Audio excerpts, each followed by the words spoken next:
Man. Another around the shield. Another day to talk about the Raiders. Man, another day. Just like the last day.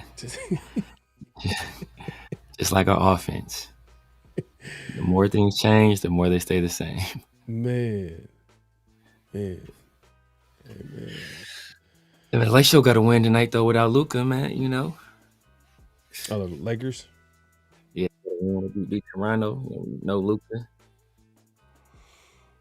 Man, LeBron, think about this. LeBron is 2 weeks away from Is he done, bro? Is he done? Did that streak end? His 10 points, at least 10 points, or did he get he 10 did. points? He only had 8 today. He only had 8. Yep, the streak is over. But know what? He missed some.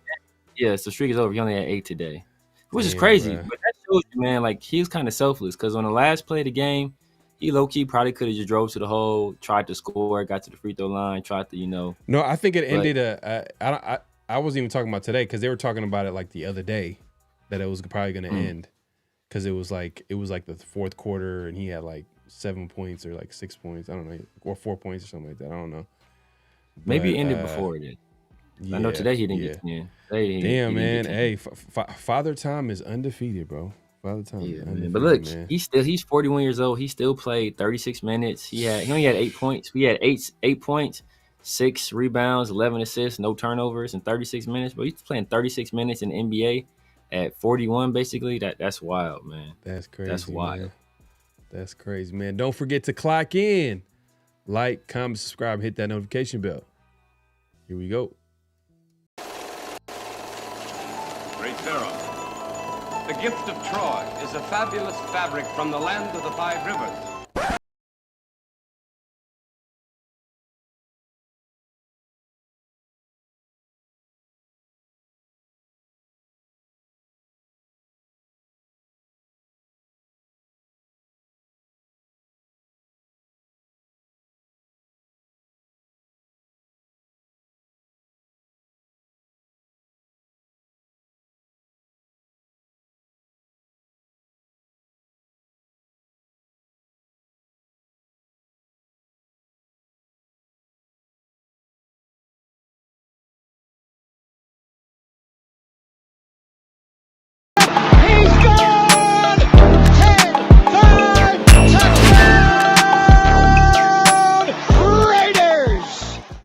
Years ago, when we came to Los Angeles, I really believed that the greatness of the Raiders would be in its future.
We back.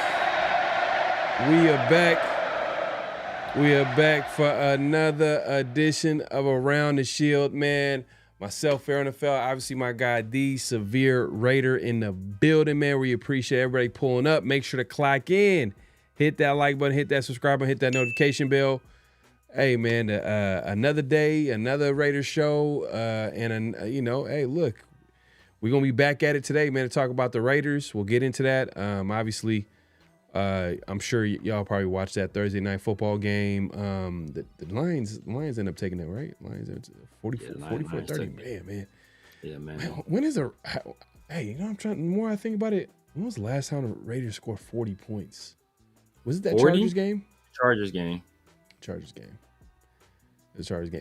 And that wasn't even a normal, like, because they dropped like 50 or 60 on them. They dropped like 50 on them. At least 50. Josh, 60. It was 63.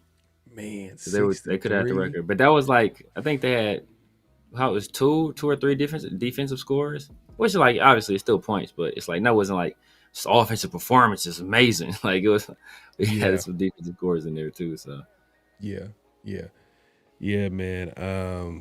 Man, it's been a while, man. And that's the main point that I'm trying to make is, when are we going to get an offense that can score some points? And for some, the answer might be start with the head coach, getting an offensive-minded coach. We'll get into that. We'll get into like some of the coaching options and who do we envision? Because if you guys haven't figured out, building a coaching staff is all about relationships. You know what I mean? It's about who you know, who you have good relationship with, in order for everybody to be on the same page. And just not to, like, you know, and the reason why I say how you guys should know this is because obviously the drama between Chip Kelly and Pete Carroll, and how Pete Carroll was I don't want to say, you could say sabotage, but obviously when you're trying to get everybody on the same page and you're kind of picking the guys that you want on the coaching staff, and these are guys that literally have no connection to Chip Kelly, guys that he's not comfortable with, which I'm sure that was a point that you've made all season about Chip Kelly kind of like not having any of his guys on the coaching staff. Yeah. You can see how it could be a problem. We all know, we're finding out that Chip Kelly's a Brady guy. So we're going to get into like future candidates and who you can connect the head coach to, obviously offensive coordinator, or, you know, obviously if we get an offensive minded coach, that's even better. So we'll get into that conversation. We'll even get into a conversation about Matthew Stafford. Remember that? Remember that whole story? Remember the whole situation over the offseason? The Raiders were, I guess, were in on the Matthew Stafford sweepstakes until, you know, he went back to the Rams. But according to Adam Schefter, he spoke on it, and he said the Raiders were definitely in on it. And Stafford was so close to going to the Raiders and just any team, or just getting traded in general, all they had to do was give up a second round pick and some change. Damn. First round pick would have got it done for sure, but no one's going to give up a first round pick for, you know, a guy that could probably retire within a year, you know, from now. Yeah. But we'll talk about it. It would have been worth it for the Raiders? I mean, would it have made sense? We'll get into that. Obviously, NFL picks. Maxx Crosby did not practice today with a knee. He was limited yesterday. Now he didn't practice today. There's also, so is this a situation where you shut him down? You know what I mean? There's nothing to play for. You shut down Maxx Crosby, one of the best players, obviously at his position on the team. He's the best player on the team, face of the team. Do you shut him down for the rest of the season? I don't think, you know, Pete Carroll wants to hear that, because he's thinking about job security, and he's talked about bringing back Kolton Miller, who's also recovering from an injury, which we wouldn't even expect to come back. You know, that's a guy like, hey, this is your left tackle. Why would you want to this season's lost? But he's expecting him to come back, so that's going to be interesting, and we'll have that conversation. But before we get into everything, make sure, like I said, man, make sure to clock in, hit that like button, hit that subscribe button, hit that notification bell. Salute to everybody pulling up. My guy, 831 in the building, man. Appreciate you coming through. Super Omnicron in the building. Let's go, Luca. Yeah, man. That's the new face of the franchise, man. Yeah. That's the new face of the franchise. Hey, Or so are there new rumors? franchise player. I wouldn't say new face of the franchise. He's a new franchise player. Well, is it true? I mean, like, there's rumors I'm hearing like that. You know, they're always going to connect players to the Lakers, but Giannis. do you think Giannis, is that even a possibility? I don't see that happening. It's a possibility. I mean, they always try to connect that. Giannis with Luka would be a cheat code. That would just be unfair. But I don't see that happening. I don't see it happening. But I think he wants out of Milwaukee though. I can see him like I see him going to the Knicks before I see him, or like Miami. I see him going with one of those places before I see him going to the Lakers. But you know, you never know. Yeah, just unrelated, but you know, this is Raider Ray's intro music. Hell no. What's good, Raider Ray? And we got Darth Maul in the building. Blame it on Spytech. He built this team. Man, can you build a team in 1 year? I wouldn't say he built this team, but he decided that this was a team we were going to field. I can't say because obviously this team was an accumulation of bad decisions made by prior, well, some by this head coach, but prior GMs and prior head coaches. So Right. I can't say he built this team, but like I said, this is the team he decided would take the field. He could have done more to change it. Yeah. No, definitely. We got he's hiding. That I agree with. That I agree with, man. At some point, man, especially you're in the midst of a disappointing season, your draft class isn't performing well. Like at some point, you gotta talk to the public. Like you don't got the same responsibilities as you had before in terms of scouting and doing all that stuff. Obviously, as a GM, that's still somewhat part of your job, but you have area scouts and you have a director of pro scouting. You also have a director of college scouting. You have other people doing that kind of stuff. Like when you're in the midst of this season and your draft class is performing as poorly as this one is performing, it's like during a bye week, that would have been a perfect time you to come out and speak to the people and answer some questions. Like at any point in time, to come out and answer some questions. And he's been the only person that hasn't answered any questions at all. Even Mark was asked some questions during his whole during the owners meeting. She obviously was asked some questions and stuff during the Aces championship. Like he's been asked questions. He said some things. You haven't heard a word from Spytech. And obviously, some people are, he got his head down working. All well and good. But you still need to, like, the president of the United States should be the busiest person on the planet. Keyword should be. Even they find time to answer questions, right? Between all his golfing and crypto scamming, Trump is still talking to the media. Like, same thing with Barack. As much as they criticize Barack for playing golf, he played half as much as Trump plays, but as much as they criticize him for playing golf, he still finds time to talk to the media. After George Bush, after all his failings, he still finds time to talk to the media. After the nasty, dirty work that Clinton was doing, not only in the Oval Office, but just all his other business dealings, all the scamming he was doing, he still find time to talk to media. So these are the busiest people on the planet. You telling me the GM of the Raiders can't find time to talk to the media? Like, I don't buy it, bro. You need to answer some questions, and you don't wait till the end of the season or pre-draft or combine time to answer these questions, bro. The time is now to answer these questions. Yeah, I agree. I think he should be talking, but then it also, like, I start thinking about, and I start asking questions like, like, is there like some type of friction or disconnect that's going on between him and Pete Carroll, which he doesn't want to address? But I get it. I think he should be talking to the media at least once this season, like, you know what I mean? But I think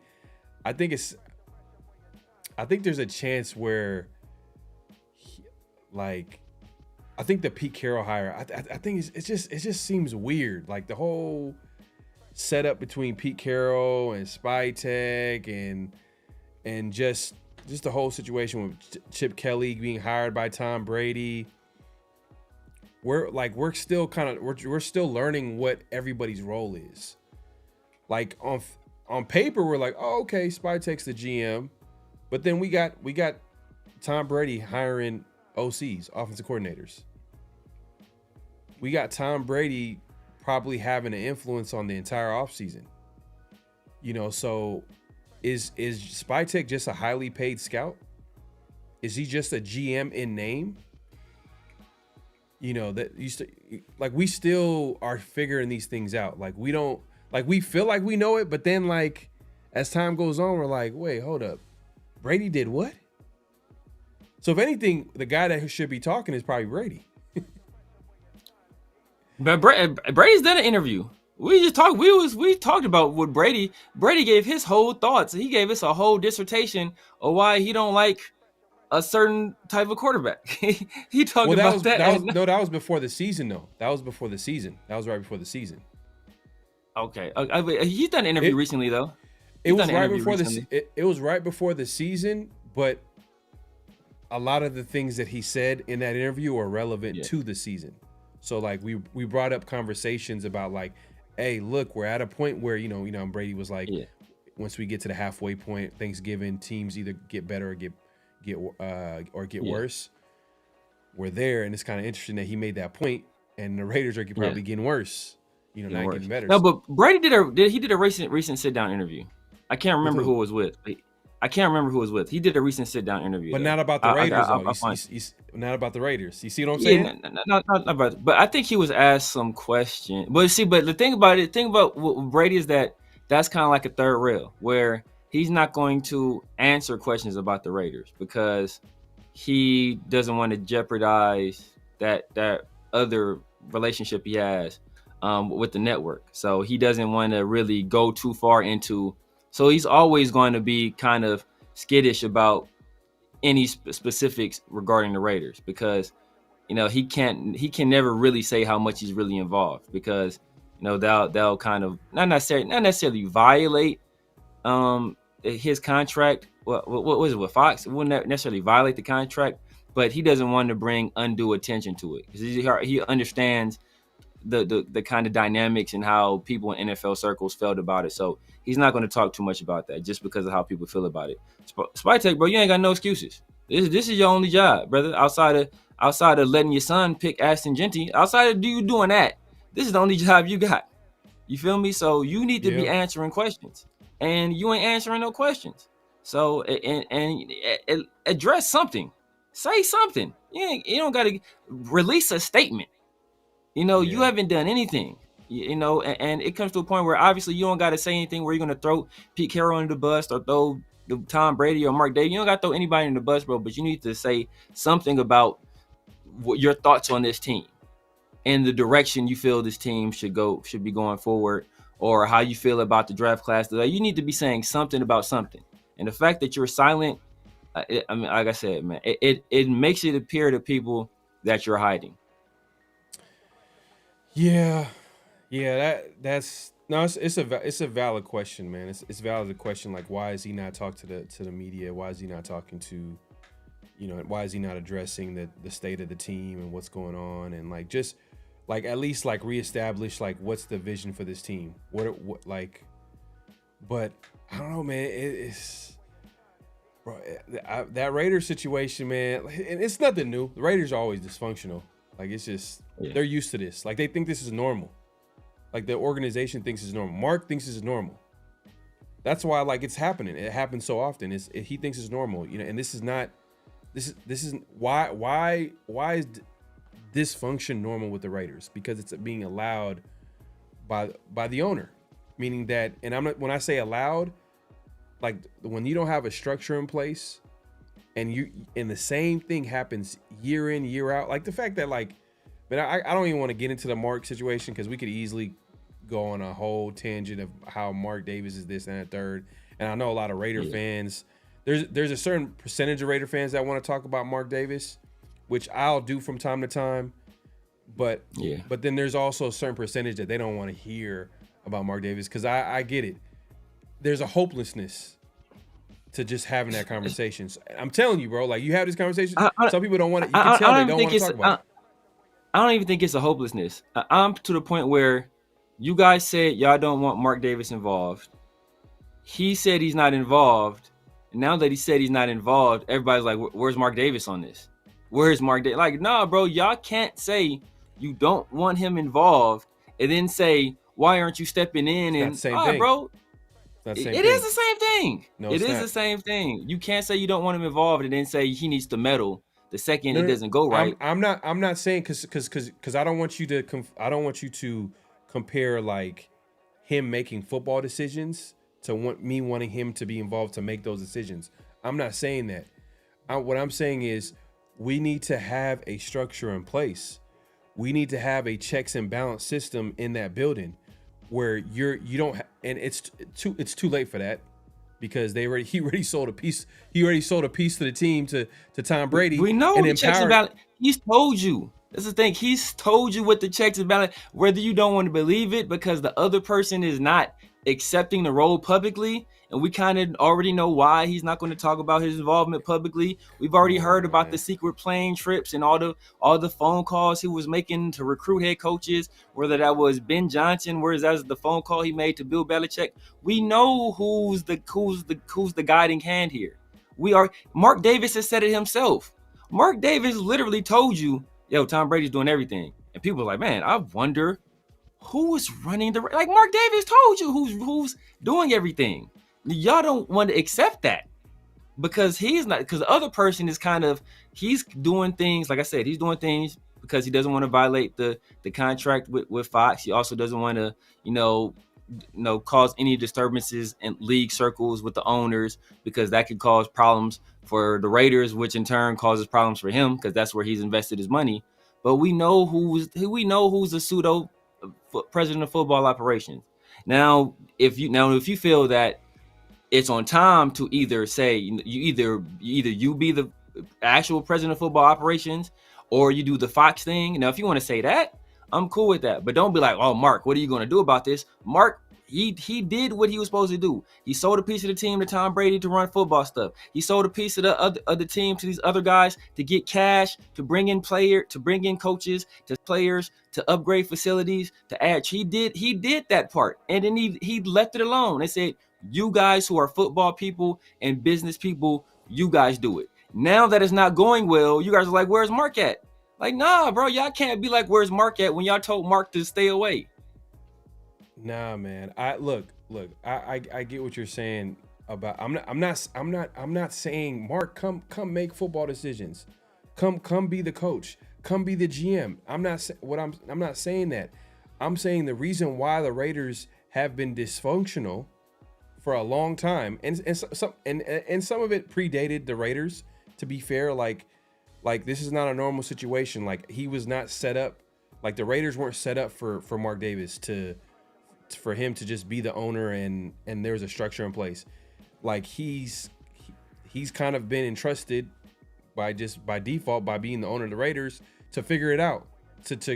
But he's had since 2011, about 15 years. To figure it out, and he's done it all types of ways, and every time we all were like looking at him like, what are you doing? Like when the way it started was like, oh, okay, all right, you got a GM being a GM and you got a coach being coach. Obviously it didn't work out, but just because you don't get the immediate results doesn't mean that you stop doing the right way of doing things. And I felt like he went away from that and he started experimenting and start giving. He gave John Gruden a 10-year contract. Who does that? He continued to have these dumb power structures between coaches and GMs. Yeah. You know what I mean? That don't work. We know it doesn't work. Yeah. Like the only examples where we could say it worked because the Patriots are winning because they had Tom Brady. You know what I mean? Tom Brady and Bill Belichick, that combination was a winning combination for years. But like Bill Belichick was like with GM for years for the Patriots, and that over time became a problem. You know what I mean? Because then you start looking at those Patriots teams and how much they missed on certain positions and how much they reach in certain positions. That's why it's better to have defined roles where guys are focused on their role, whether it's head coach or GM. And I felt like Mark for a while was just experimenting with that. He valued the coach more than he did the GM. I agree with that. And I think he figured it out. It gave me a little bit of hope where he was like, you know what, I need to get someone in the building because I don't know anything about football. I don't know as much as my father. So I need to get someone that is a football guy in the building to oversee the coach and the GM. Right idea. But the execution is, I'm going to sell a piece of the team to Tom Brady, who's never had any type of experience with building a football team and making football decisions on that level. Like, yeah, you're a great quarterback, but are you like, and it's one thing to do that, which there's been examples of giving a guy that opportunity to become a GM with no experience as an executive. We've seen that before. I guess you could say maybe John Elway, John Lynch, but those guys were hired. So you know what that means? When they're hired, they can get fired. But guess what Mark Davis did? He sold a piece of the team. Yeah. He's not going away. He's not going away. It's almost like he's locked in. He's throwing away the key. He's like, hey, Tom, just figure it out. Learn on the job. Do what you got to do. That's not necessarily the case because Tom, there are other people that own pieces of the team. They don't have a say in football operations. Mark Davis is the majority owner. At any point, he can say, this is my president of football operations, like it or not. And you silent partners, y'all can kick rocks. Like, I don't give a damn what you guys say. You guys own a small part of the team. I own the majority of the team. There's really nothing you guys can do unless you plan on, I think he owns like 40 something, like 48. So unless you somehow are able to acquire all of the other shares and have the majority of the team, short of doing that, there's literally nothing you can do at that point, because at any time I can freeze all of you guys out and run this team however I see fit. And short of you guys going to the NFL and somehow ousting me because you feel I'm doing something detrimental to the team, or I'm not putting forth a good faith effort to make this team profitable or make this team winning, then maybe the NFL will step in at that point. But other than that, he can freeze them out at any time he wanted to. But, part of him bringing in Tom Brady, and we kind of speculated before, is Mark Davis has no kids. I think Tom Brady is obviously going to likely, barring something crazy happening, he's going to probably be the next majority owner of the team. Him and whatever group he has, barring something crazy happening. But, Mark Davis, he's tried a multitude of ways, because in the NFL there is more than one way to skin a cat, right? You look at the Les Snead and Sean McVay situation. McVay doesn't really have a whole bunch of say over the personnel. Les Snead really does all of that, right? Even though Sean McVay is possibly the best coach in the NFL, but he doesn't have a whole bunch of say. He lets Les Snead do his thing. Sean McVay does his thing. But you look at Jim Harbaugh, right? We talk about not hiring a GM and coach at the same time. Who got hired first in that situation, right? That was Jim Harbaugh. And then he brought over the guy from the Ravens. You look at Kyle Shanahan and I think it was Lynch, right? It's Lynch. They were hired the same year. So it's worked in other scenarios. So there's more than one way to do it. Just that we keep doing it with the wrong people. Obviously, you have to understand the dynamics. And he feels that a guy like Tom Brady understands like football synergy, football chemistry, and he can make it happen, because he was able to do it not only with Bill Belichick, even though on a personal level they might not have liked each other, but he was able to do it with Bruce Arians as well, who was a guy that, called him out publicly. Some people say it disrespected him, but Tom Brady was able to make it work in both ways. So you look at a guy that was able to do it in the NFL at the highest level with multiple head coaches, and you think, okay, bam, this is a guy that's been in the league for a long time. He's well respected by everybody. A lot of people consider him the GOAT. He's a high IQ player that turned in quite possibly the greatest football career ever without like high level traits. Okay, I'm going to give this guy a certain level of trust. And it's thus far, he's been failed by Tom Brady. But we got we said we had just like we said we got to give Spy Tech time. We got to give Tom time as well. For sure.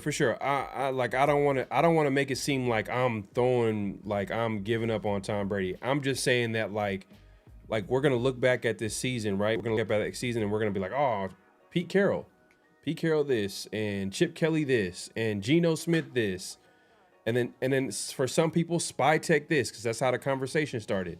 But then we gotta look at it like, okay, who was the guy that orchestrated this whole thing? Spy Tech was obviously not the one that hired, Pete Carroll. He didn't. Like, one of the biggest things that Raider fans are saying right now, or Raider Nation, I think a lot of Raider fans are saying is like, let Spy Tech pick his own guy. Let him hire his own guy. Let him get his young coach, and let them like grow together, build together, or whatever the case may be. Super Omicron says Pharaoh Brady owns like 2% of the team. Yeah, that's not like, that doesn't. I don't care how much percent he owns it. The fact that he sold him. He sold him a piece of the team is way more than what he would have gave him if he hired him as a president of football operations. And my point is that like, there's a level of like, you have to question, there's a level of like accountability. Is it going to be there with Tom Brady? Because Tom is he's locked in with the Raiders, bro. He's going to be a part of the team. Like, he's locked in with the team. He's never like, even if like, let's say, it's going to take, I don't know, it's going to take years before, let's say if worst case scenario, let's say it's not working out with Brady.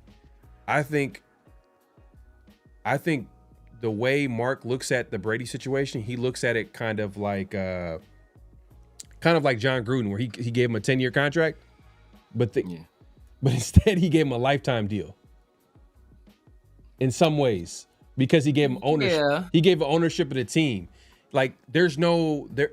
Like that, it's different though. It's different because the difference is Mark netted probably like in excess of $200 million in selling part of the team, right? Like, in those transactions, he probably made close to $750 million just in those transactions he had with Brady, and then Meltman, and with Egon, right? He probably made close to $1 billion in those transactions. So even though he's given up a piece of his profits, which is basically like amortization, right? It's okay, I'm gonna give up a piece of my profits, but it's going to impact me so little because I'm giving up so little of what I actually own that it's not even going to compare to this huge cash influx that I'm getting right now. So, and that's like, anybody that's in business, they understand amortization. Like, that happens all the time. Like, anytime you acquire another business, or there's some big corporate buyout where they buy another company, like, that's amortization. Like, okay, we're going to like make this investment now, but we're going to spread the cost over a long period of time. And that's essentially what he did. He made a big investment in having Egon and having Meltman and having Tom Brady be part of this organization. Now, not only did he make a whole bunch of money on it, but the cost is going to be spread out over a long period of time. And he also feels that the investment that he made, or just having those guys in the building, is going to help improve the value of this team, so much so that whatever he's losing is going to be infinitesimal, because the value of the team is going to be even higher as a result of these transactions. So like, that's corporate America. That happens all the time. But the thing is that we wanted him to hire. So you're saying but essentially you're saying he's hired the wrong person, or he brought in the wrong person to do it, is what you're thinking. Okay, so my thing is that when I say structure, I don't want a system or structure where there is no accountability, where there is a little bit of like, and the reason why there's no accountability is because can Brady be fired? You know what I mean? How does that situation even come about? And I'm not saying that we're there yet. Like, it's still early. Yeah. Raiders could have a great offseason next year, and then the following season they could build a winner. And like, this is Brady's first offseason of running any type of franchise. So I'm not giving up on the whole situation with Brady, but I'm just letting you guys know like my doubts and questions about the whole situation, and that like, okay, was this my idea of how the Raiders were going to structure the team? I thought they were going to actually hire a president of football operations. I actually thought there was actually going to be a position where there was going to be, like, I thought that was going to be the case for the Raiders. That's obviously not. And the Raiders, again, like, not John, but Mark Davis, he's trying something new, and he's kind of taking a risk in this whole situation. And this is where I'm like, okay, he wants the Raiders to win, but he's just going about it in a very strange way. And the reason why I'm questioning it and I'm being overly critical is because I don't like the idea of Tom Brady hiring the OC. I don't like it. I don't like it at all. Yeah. I don't like it at all. I don't like, not just because it was Chip Kelly. I just don't like, why are you overstepping to that point? Like, I would think that you would oversee the bigger picture, not micromanage the football team. That's part of the reason why this season has been dysfunctional, is because he hired an offensive coordinator that had no relations to or connections to Pete Carroll. And obviously it didn't work out because Pete Carroll's like, I'm going to do my own thing. He said whatever it took to get the job. He got the job with the Raiders, but obviously he hired all his guys on the coaching staff. And then, the highest paid OC, yeah, but at the end of the day, like, we all know how, like, it all failed in the end. Like, he couldn't put it together. He was running Pete Carroll's offense. He wasn't running his own offense. We all know all the stuff that's coming out this season. But a lot of that points to dysfunction that was already created. It was created by a Tom Brady. And if Tom Brady is going to continue to make these decisions or make these moves where he's just kind of micromanaging instead of overseeing the football, because that's essentially what Mark Davis wants, right? That's what he wants. I don't think he wants someone to micromanage the team. I think he wants someone to actually oversee or to properly evaluate the GM and coach, because he obviously can't do that. He's firing guys almost every year. Like, he doesn't know. Yes. He's trying to figure out what works, but he doesn't know how to make it work. So he feels like he needs a football guy to identify that, and he feels like, oh, Tom Brady, greatest quarterback of all time. This guy is successful at everything that he does. But I'm like, man, don't put it in those terms though. Don't put it in those terms, and don't put it in just those terms, because that's leaving out important context. Because you're saying, you feel he doesn't know about the football side of things, so that's why he wants to hire somebody, as if this is like exclusively a Mark Davis thought and nobody else thought that, huh? This is like this, him hiring, what's going on, brother? Him hiring or bringing on a football person, this is what fans have been asking for forever. You see, the thing with, and this is not just Raider fans, this is not just Raider fans, people in general, they will just find a reason to complain.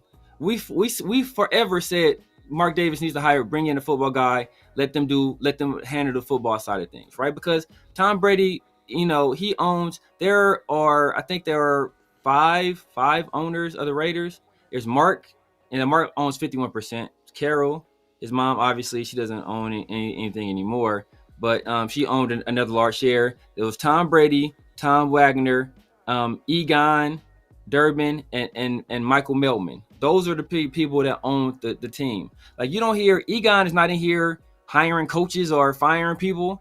Like, Michael Meltman's not in here fight. So at any point in time, if Mark Davis wants to say, you know what, this football relationship, that's over. I appreciate your services. Thank you for what you tried to do. I'll take it from here. He can do that at any time because he's the majority owner. So he has the last and final say. So the direction of the team is completely controlled by him. Now, he understands his shortcomings, which is why at every turn he's been, at sometimes with less effort or less genuine effort than others, trying to have other people handle the football thing, right? Like, he's been trying to do it for years. Now, obviously that he's been meddling, but that I think part of that was because he didn't have 100% trust in the people, right? Obviously, Reggie McKenzie, we saw him step in and do the Jack Del Rio thing and do the John Gruden thing. John Gruden, he had 100% trust in John Gruden. He let John Gruden have full autonomy. We didn't hear a peep from Mark Davis when John Gruden was here, right? Because he had smart. He had 100, because people don't want him involved until they want him involved. That's the thing. People don't want Mark Davis involved until they want him involved. And just like this Tom Brady thing, like we said we want to give John Spytek. You said 5 years. Well, I didn't agree with that, but I think you were just like, that was a hypothetical situation. But you said you wanted to give him time. Same thing with Tom Brady. This is Tom Brady's first endeavor into this type of situation. I'm a dad, right? I have multiple kids. And anybody that's a parent that has more than one kid, they can attest to this. Your first kid, are you reading all the books? Don't let them do that. Oh, watch him. Don't let them eat that. Oh, don't let them put that in their mouth. Don't let them do that. By your second kid, you're like, oh man, this kid's a human. Like we've been surviving for years, for centuries. They'll be fine, right? But that first time you're doing it, you want to, I want to be involved and I want to do this and I want to do all, you want to do all these things because you think that all that activity means you're better at parenting, and it doesn't. Sometimes just letting them learn lessons or letting them do their thing, sometimes that's the best. And that's probably a lesson that Tom Brady, he's going to have to learn.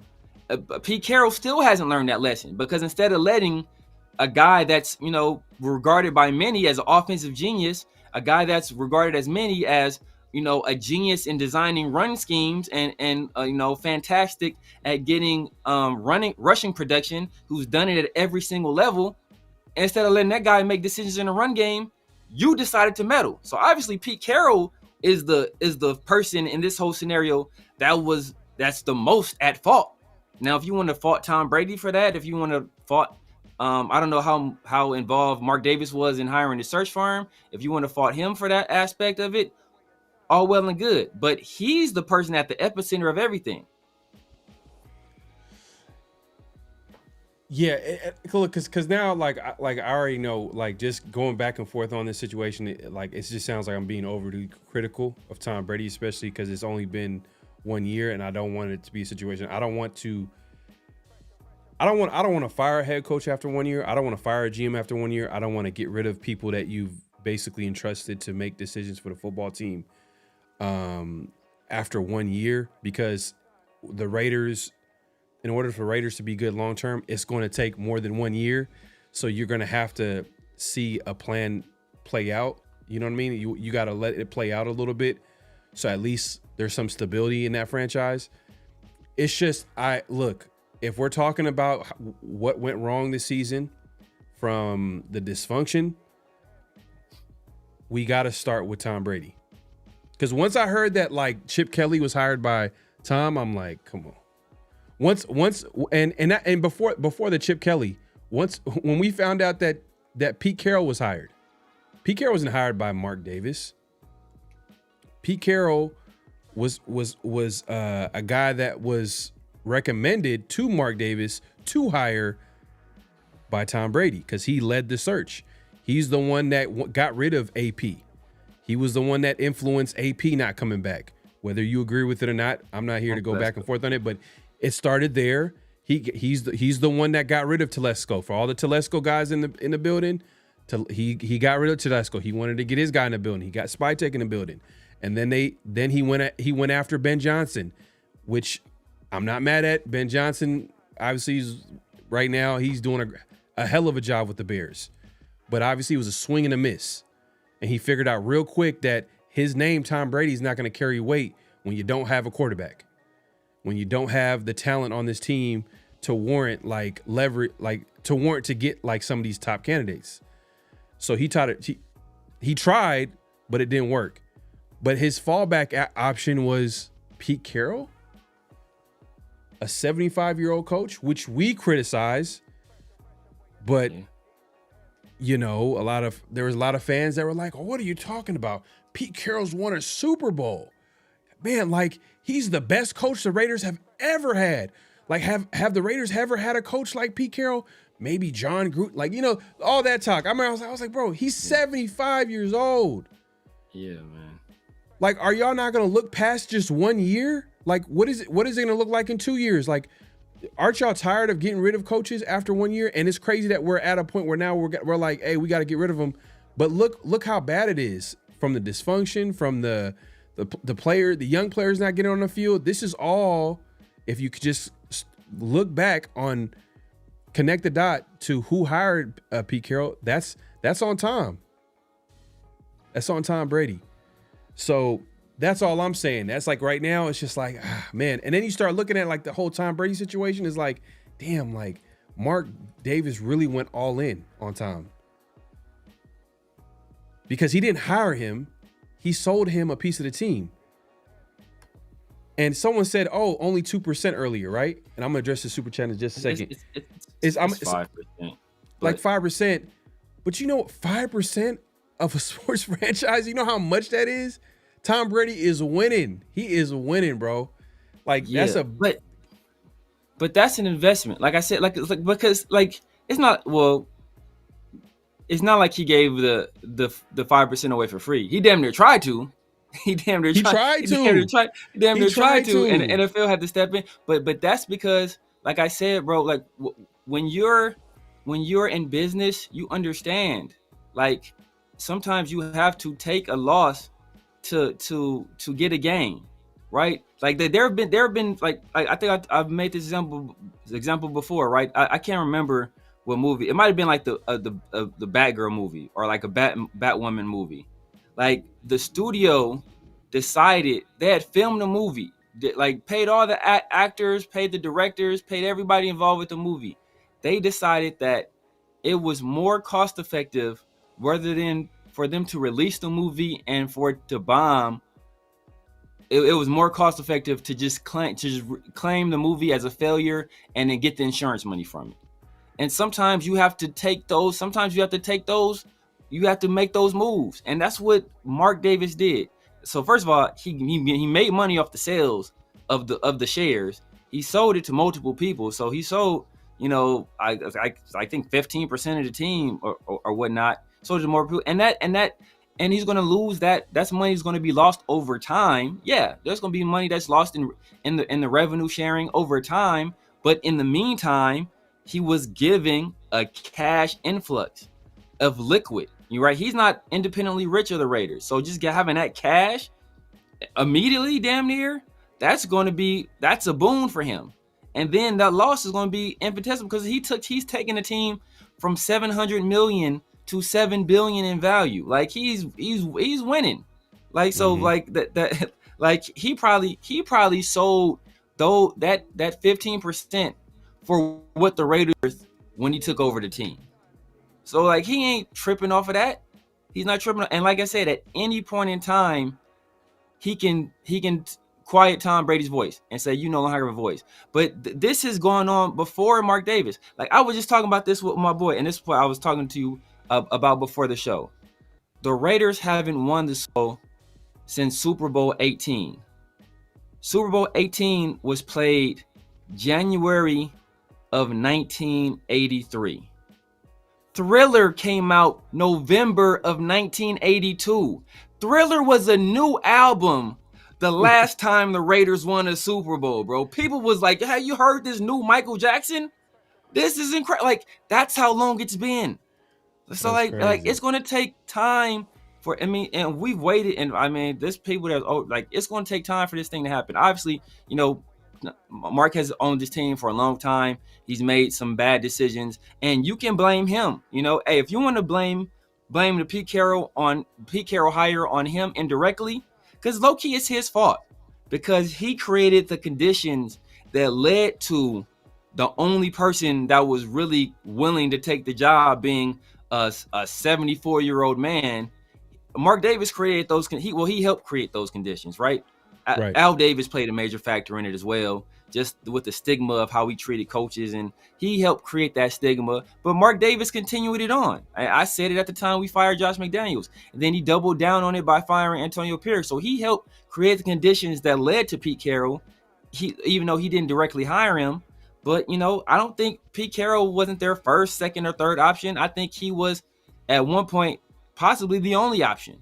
I would have hired a young quarterbacks coach before I hired Pete Carroll. But, that's just me. They felt stability and having adults in the room and having experience. They felt that trumped all. But what they didn't count on was Pete Carroll being a 74-year-old teenage girl. Like, that's what they didn't imagine happening, and that's exactly what's happened. Yeah, man. We could go on and on about this whole conversation, man. Let us know in the chat, man. Who do you blame for the season, man, or just for the Raiders' dysfunction? Mark Davis, Tom Brady, Pete Carroll. Those are the names that obviously are going to be popular names that come up. And I'm gonna put a poll in the chat, and just let me know. Just go ahead and vote on the poll. We'll check back on the results in a little bit. If you haven't already, make sure to clock in, hit that like button, hit that subscribe button, hit that notification bell. Let me address the super chat, man. I appreciate the super chat. My guy King in the building, man. Appreciate it. He says, I seen a pod that laid out the case that regardless of how much cap we have the past 3 to 4 years, we've been in the bottom third in cash spendings. He thinks it's because we're paying so many coaches. Ooh, man, I ain't gonna lie, man. That might be a good point. Might be a good point. I think since the Raiders got to Vegas, I feel like the money excuse has kind of gone out the window a little bit, just because there's been an influx of just cash coming in from the Raiders' value going up, and obviously the team just since he's been in Vegas, we haven't heard money being an issue for Mark Davis. In Oakland, yeah, you know what I mean. That was rumored to be the issue with Khalil Mack, and why he didn't get an extension is because there wasn't available cash, and it was just all types of stuff going on with that. But what's your take on this, Samir? Mark's been doing stuff to get more liquidity. That's why it's obviously selling the portion of the team to Tom Brady and Tom Wagner, Egon Durbin and Michael Melman, and then there was the deal with the team facility in Henderson where Mark Davis bought that patch of land. He sold it at a profit, and then he signed a long-term lease to just lease it. So, and then obviously you have a guy like Egon. I think he's the real estate developer. I can't remember if it's him or it's Melman, but that's a guy that's a real estate developer. If you want to eventually, do something different and go somewhere else and improve upon your team facility, you have a guy that kind of specializes in developing properties and developing lands. You have a guy in-house that can do that kind of stuff. So, he spent the past few years just getting more liquidity because, as I said before, he's not like a lot of these owners where he's independently wealthy, right? His wealth is tied directly to the Raiders. So, he doesn't have the same maneuverability in some instances as some of these other owners do. But yet and still, he's still been willing to eat shit tons of coaches. He just ate $18 million off of Chip Kelly. $18 million off of an offensive coordinator. So, that coaches contracts are guaranteed. So he just ate $18 million. So I'm saying he's not a guy that's been unwilling to spend money on the team or to invest in the team. So that's one of the things that people always want him to. You can mess around and get an owner that doesn't care about the success at all. It just views this team as another asset, and all he cares about is turning a profit, and he will operate in that manner. And that's how that was anybody that's a Dodgers fan. Remember those? I think Fox had owned the team at one point. That's how bad it was. And then same thing with the McCourts. When McCourt owned the team, it was like that. And it wasn't until we got some other ownership with some people that were actually rich and crazy money and willing to invest in it. It wasn't like that. It wasn't then until the team really turned around. Old School says, y'all notice how quiet Richard Seymour has been? I'm honest with you, bro. But I see what he's getting at. What is he getting at? Because he's a part owner too. I think he owns 0.5%. But 0.5, bro. But look, I don't even want that to be the narrative because the point it's not about how much percentage Tom or Richard Seymour have. It's about who Mark Davis is empowered. So I'm not sure if Seymour is one of the guys that he's empowered in that building, but we know for a fact like it's Tom Brady because he's mentioned him by name. Like he's saying Tom Brady. Like I want him to oversee the football. So this is what he's saying. Just going back to the interviews like a couple years ago where he had a, where he was just like, we need to get someone in the building. I'm not a football guy, and we need to get a football guy to oversee the head coach and GM. Fast forward a year later, Tom Brady gets, he's officially buys a piece of the Raiders, and then boom, AP gets fired. Oh, Brady had something to do with it. Telesco gets fired. Brady has something to do with it. Oh, Spy Tech, he's connected to Brady. He's the new GM. And then, we hear about the Ben Johnson and I guess this is a good segue. One of the guys that Brady went after was the quarterback, Matthew Stafford. Yeah. They went after him. Obviously, it didn't work out. But Adam Schefter recently talked about the whole Stafford being available, and he said the Rams were pretty close to letting him go. It just came down to what they wanted to get back in a trade return, and they wanted at least a second-round pick and some change and some picks. A lot of the teams that were calling, they weren't willing to go higher than a third-round pick, and the teams that he mentioned that were in talks to trading for Stafford, he mentioned the Raiders, he mentioned the Giants. I'm trying to remember. I think there was another team in there, but he mentioned the Raiders, and the Raiders he made it seem like, hey, if the Raiders really wanted Stafford, all they had to do was give at least a second-round pick. Now looking back, he said second and some more, right? And some change. He didn't say if it was a second-round pick in the following second. He just said a second-round pick and some picks. So that could have been the second and the fifth, second and the fourth. Yeah. Second, like I don't know, but he made it seem like it was doable. I mean, from other people's perspective, of course, a top 5 quarterback, a guy that's playing like a top 5 quarterback, an MVP, probably might win the MVP. He could be the MVP. Yeah, he could be the MVP. Be MVP of the league. Looking back, we're obviously a lot of Raider fans wanted the deal to happen, but now we've seen how the season unfolded. Do you think that would have been?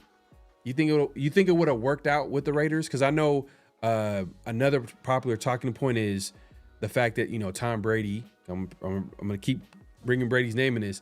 He didn't want to have anything to do with Sam Darnold. Yeah. But I'll just to play devil's advocate, I don't think Sam Darnold would have worked out with the Raiders, or he wouldn't have as good as a season as he's having with Seahawks, just because of all the issues that we're having with this team. Yeah. So do you think the same applies to a quarterback as good as Stafford, but who's also like 37, 38, is approaching like his 40s? Yeah.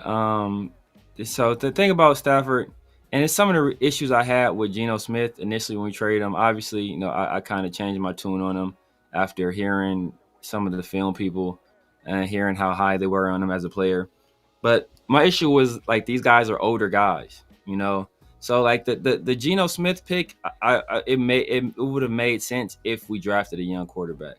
That's a Russell Wilson, Jackson Dart situation where it's like, okay, eventually this young guy's gonna take over. This is a Kurt Warner, Eli Manning situation. Okay, you know what? You get this guy in here, and he's eventually gonna, he's gonna kind of pass the torch to the younger guy. Because like the reason I didn't want Matthew Stafford then, I still don't want Matthew Stafford now, is that it just doesn't match our timeline, right? It's the reason I didn't want Pete Carroll. It doesn't match our timeline. We want to be hitting our stride in 2 or 3 years, not looking for a replacement in 2 or 3 years. And so that's why I didn't want Sam Darnold. Sam Darnold would have made more sense than, Geno Smith or Matthew Stafford from a time, from a time span, or obviously if you're looking at the progression of the team, because he's still fairly, I think he's like 28, something like that. He's still fairly young. You can you have some time with him. So if you hit the jackpot on him or he develops, hey, that works out, man. Like the Colts, they were fortunate, right? They were able to make it work with Daniel Jones, who's still a young player. So now they have a guy who, you know what, his timeline fits good with Jonathan Taylor and with Tyler Warren, like and you know, Alec Pierce, and with Pittman, right? He's right on the same page with those guys. He's in that same age group. But Matthew Stafford at 37, bro, he's gonna be looking to get out the league in like 3 years. Like, you know, but at the same time as Pete Carroll. So unless you were in competition for a Super Bowl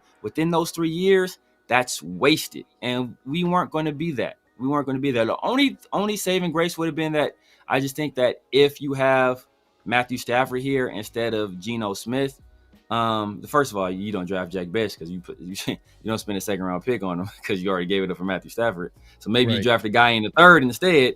But you know, who knows who that would have been. But you know, you also Jack Best. No, probably Jack Best, right? It's like,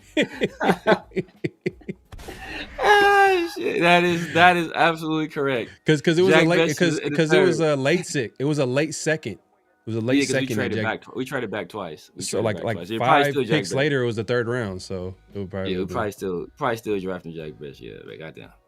But but like I think maybe Matthew Stafford there, he will push back more against Pete Carroll trying to get involved in the offense, because obviously Geno Smith is going to be a yes man to whatever Pete wants, because you know they're essentially joined at the hip. You know, the main reason he came here was because of Pete Carroll, so you know he's not going to do anything to kind of sully that relationship. So whatever Pete wants, he's going to kind of do. That's why you even hear him say, like, he keeps making this point where people are like, man, like aren't you able to change the plays at the line of scrimmage? He's like, you know what? Yeah, I can, but I don't want to go against what the coaches are saying to do, because you know if they laid out a game plan and I don't want to go against what they like. Come on, bro. Like, you feel me? That's obviously he doesn't want to go against the vision of how Pete Carroll wants things done.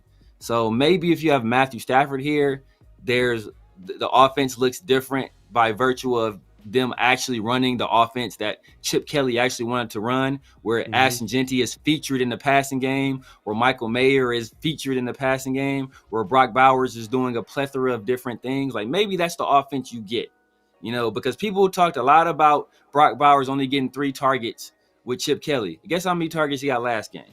He got 4, and people forget about it because 2 of them were touchdowns, but he still only got 4 targets. You didn't hear people about it, right? So we know whose offense this is at the end of the day. So maybe Stafford changes that, but we still not going anywhere. This team is we don't have the talent to really do anything.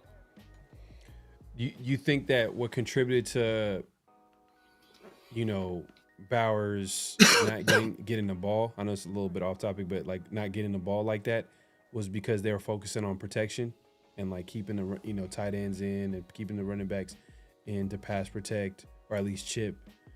And you think that like that was, and then I remember like during the game, like, you know, I think LS said he sent a super.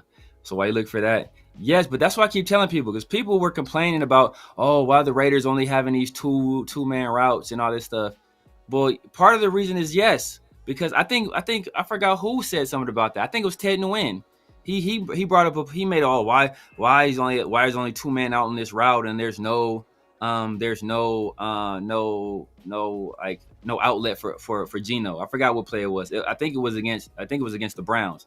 But obviously it was only a 2-man route because the Raiders were in max protect because they can't block anybody. And he did have an outlet. It was supposed to be Ashton Jeanty. Ashton Jeanty got tripped up by the defender. So Ashton Jeanty didn't get out and be the outlet guy he was supposed to be. So that wasn't a bad play call where there was Chip Kelly calling a play or where there was a Pete Carroll play. It wasn't necessarily the bad thing to do, because at that point you kind of had to max protect, and Jeanty was supposed to be the guy that was supposed to leak out and be the guy that offered Geno a safety valve, and he didn't get out on his route. So but you have to run max protect when you can't pass block anybody. So, and the thing that sucks about that is that you can't run the football, because everybody was talking about how many we need to run Jeanty 20 times a game, and he ran 19 times and he only averaged 2.1 yards per carry. So we can't keep just pounding him into like defensive players, because that's going to affect his future. At this point,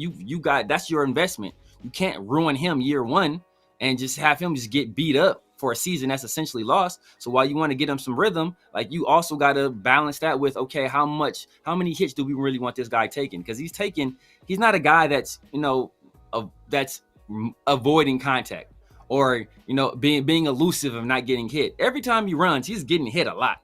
Whether it's a big run or a small run, he's taking a lot of hits. That's just his game. That's what he does. So you have to do something to kind of protect him from himself. But, you want to pass the ball, but you can't pass block. So then you have to max protect, but you don't have guys that can win one-on-one on the outside with any kind of consistency. So it's like, what do you really do? You can't really do anything. Yeah. It's because your point is like, I think you're trying also indirectly or directly making a point about, like, it's not on Chip Kelly. The issues on offense are not on Chip Kelly. There's a lot of different layers. There's a lot of different layers to the problems that the Raiders are having, especially on offense. It's like, it's the offensive line, it's coaching, it's QB play, it's the wide receiver talent, wide receivers. Brock Bowers was hurt at some point in the beginning of the part of that season. Ashton Genty hasn't been perfect. There's a lot of different, like, issues that have been happening with the team and on offense and everything like that. But yeah, man. Let me address the super chat real quick, man. Man, my guy, LS, my bad, man. I didn't see this. He says the Raiders don't have the luxury of letting someone like Tom Brady learn on the job, which is what makes it a bad hire. Bad hire. He should have kept Telesco, who was experienced, that Tom could at least learn from. That's a good point. You know what? Damn, this is gonna sound crazy, but I'm not even I wasn't even the biggest fan of hiring Tom Telesco, to be honest with you. He had a good first draft. The fact that you can get 3 starters from a draft, that's a hell of a draft. But I just wasn't a fan of the Tom Telesco from a just long-term perspective. Long-term perspective of, like, how it was going to look like with Tom Telesco. Obviously, his first draft was like, it was a home run.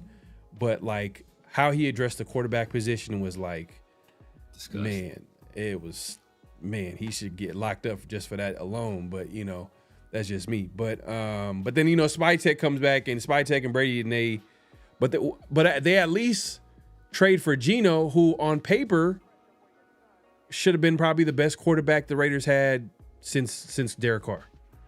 On paper, just based off how he played with Seattle the last few years. But the fact that it's not working out is just the Raiders' luck. But we'll the Telesco. This is the Telesco thing. It's like, I know a lot of people are like, oh man, why we get rid of Telesco and this, that, and third. But I don't know, man.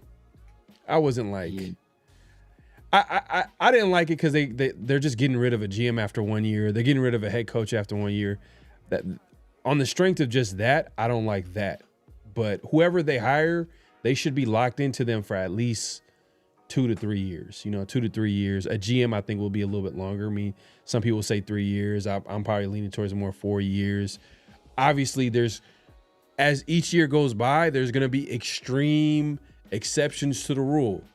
Like, if a coach gets fired after 1 year, even though we're talking about a coach should never get fired after 1 year, there's going to be extreme exceptions to the rule.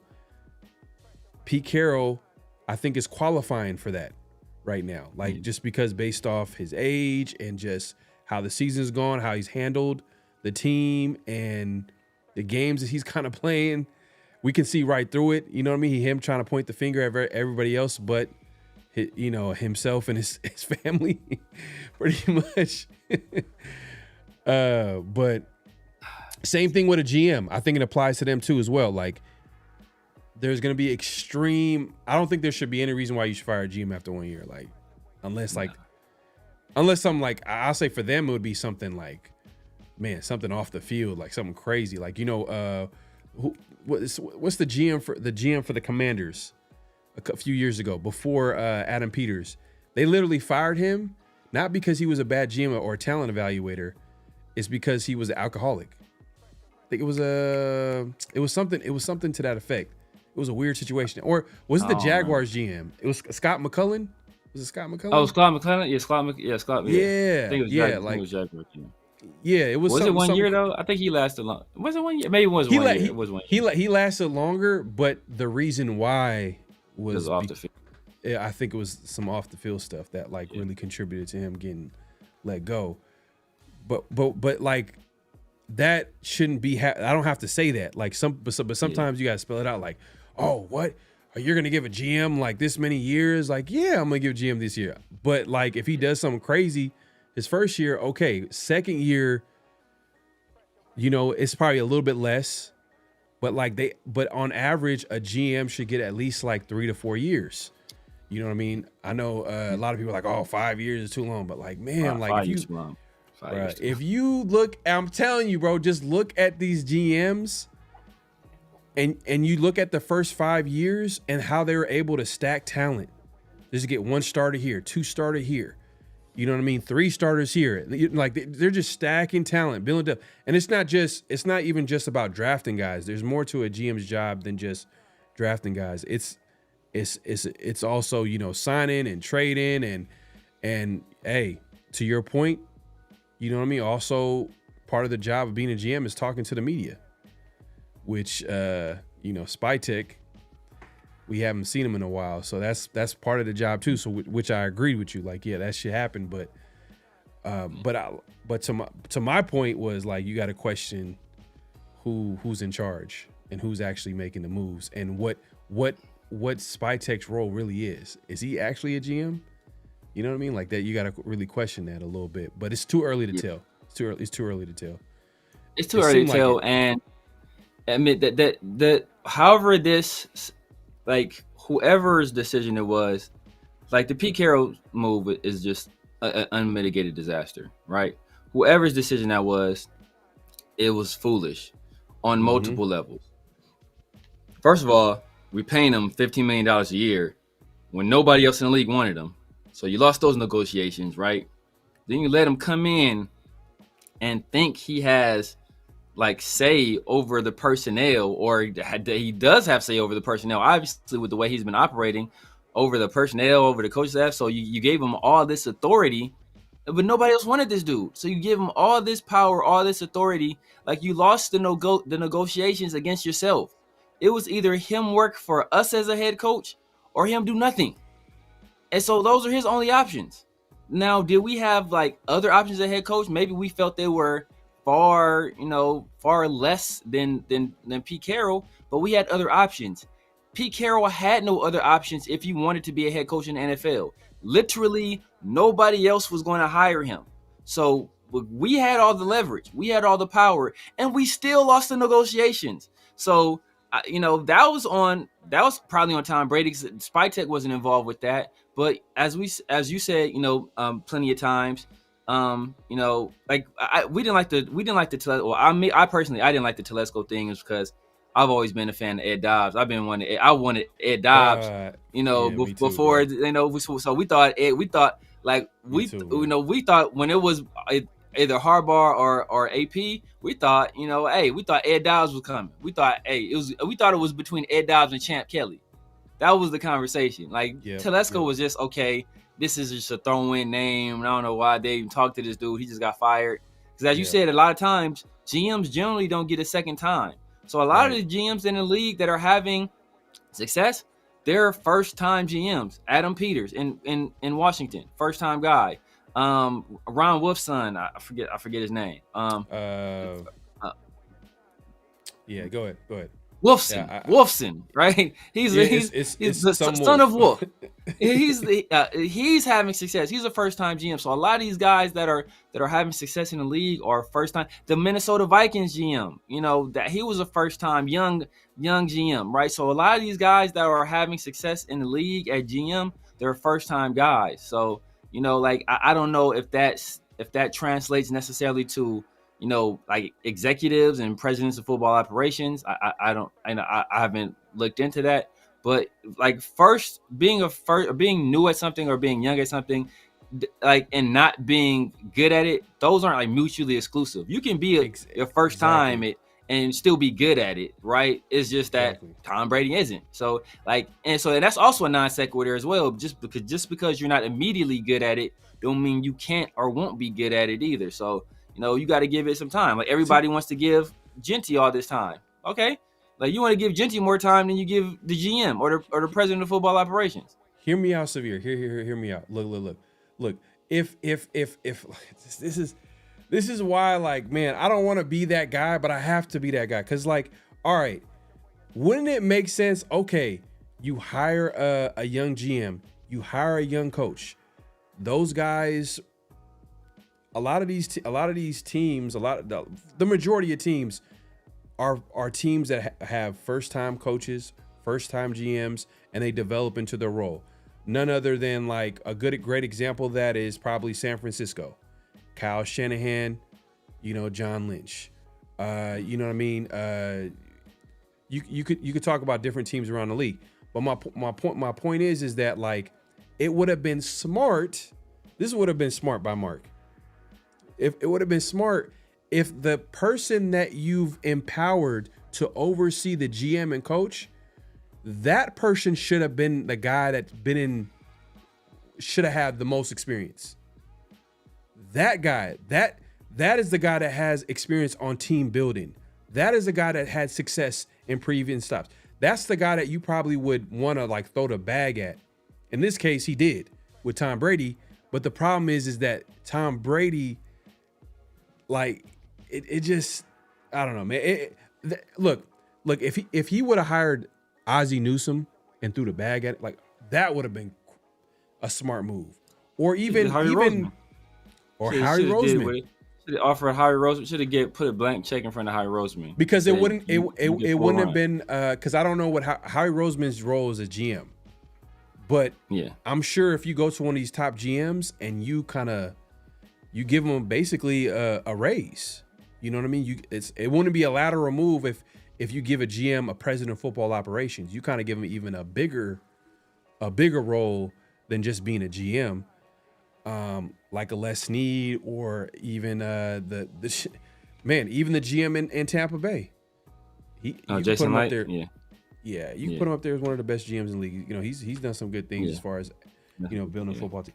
But my point is that would have been more smart. That would have been like, okay, you got a guy that's had success building a football team, putting together talent, but also, you know what I mean, like you have him in the background kind of overseeing the GM and coach, a young GM and coach.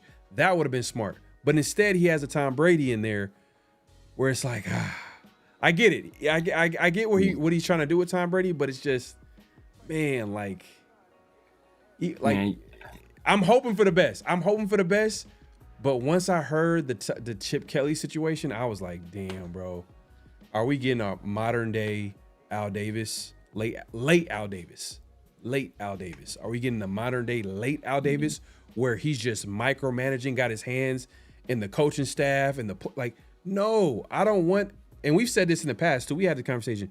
We don't want Tom Brady like picking the players and signing. Like we don't want him to do. We just want him in the background and to be a voice in that room when they're making big decisions for that franchise. But it seems like he's doing more than that. He's kind of micromanaging that whole situation. But let me address the super chats real quick. Whoa. Well, before you get into that, damn, I forgot what I was gonna say. Go ahead. Oh no, I will say. I'll say part of the reason. Well, part of the dynamic, and I'll let you get the super chat to that. Part of the dynamic, I think, is that I think Tom Brady and I think Mark Davis. I think they saw what happened.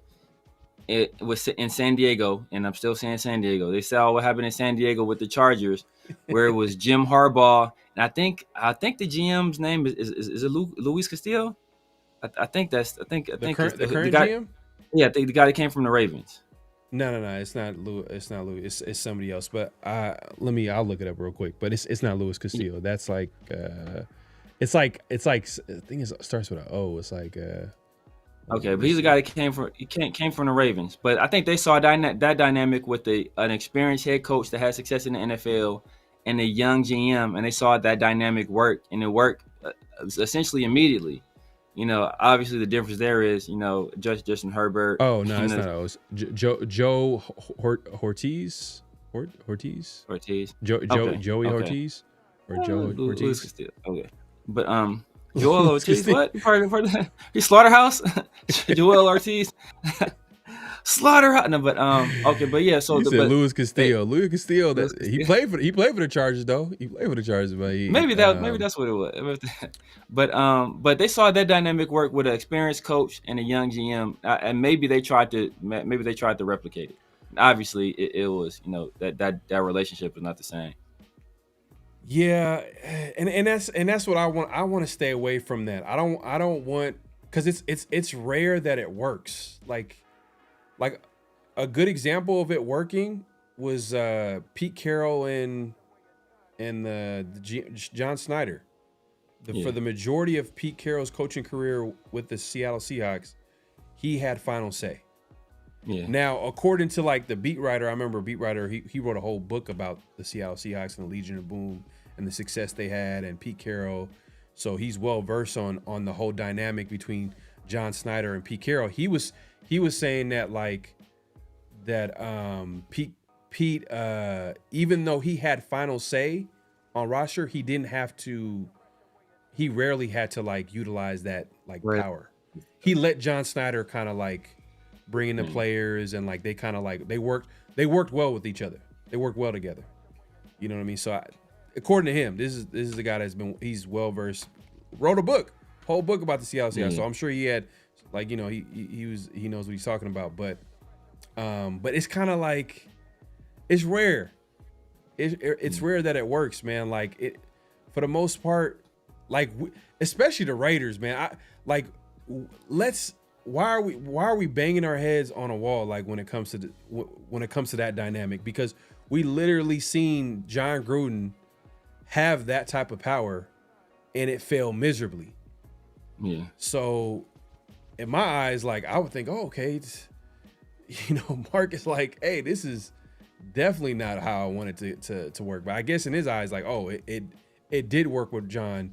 It's just, he thinks the NFL screwed him on that whole situation, which I'm sure he feels that way. But does he not feel that it was going, like there was, like, I think he felt they were going in. I think he felt that they were getting it right. I think they felt they were going in the right directions. I think when the Raiders, when John Gruden got fired, what were we 3-1, 2-1, 3-2, 3-2. Okay, and going to the Bears, which we would probably won that game. I think Justin Fields threw for like 70 yards that game, and we lost because John Gruden, because of everything that was looming over the team. 3-2, but like those, like, okay, so all right, man, I want to get into this, but like they were 3-2, but those teams, Raider teams that were coached by John Gruden, they usually play well down the stretch.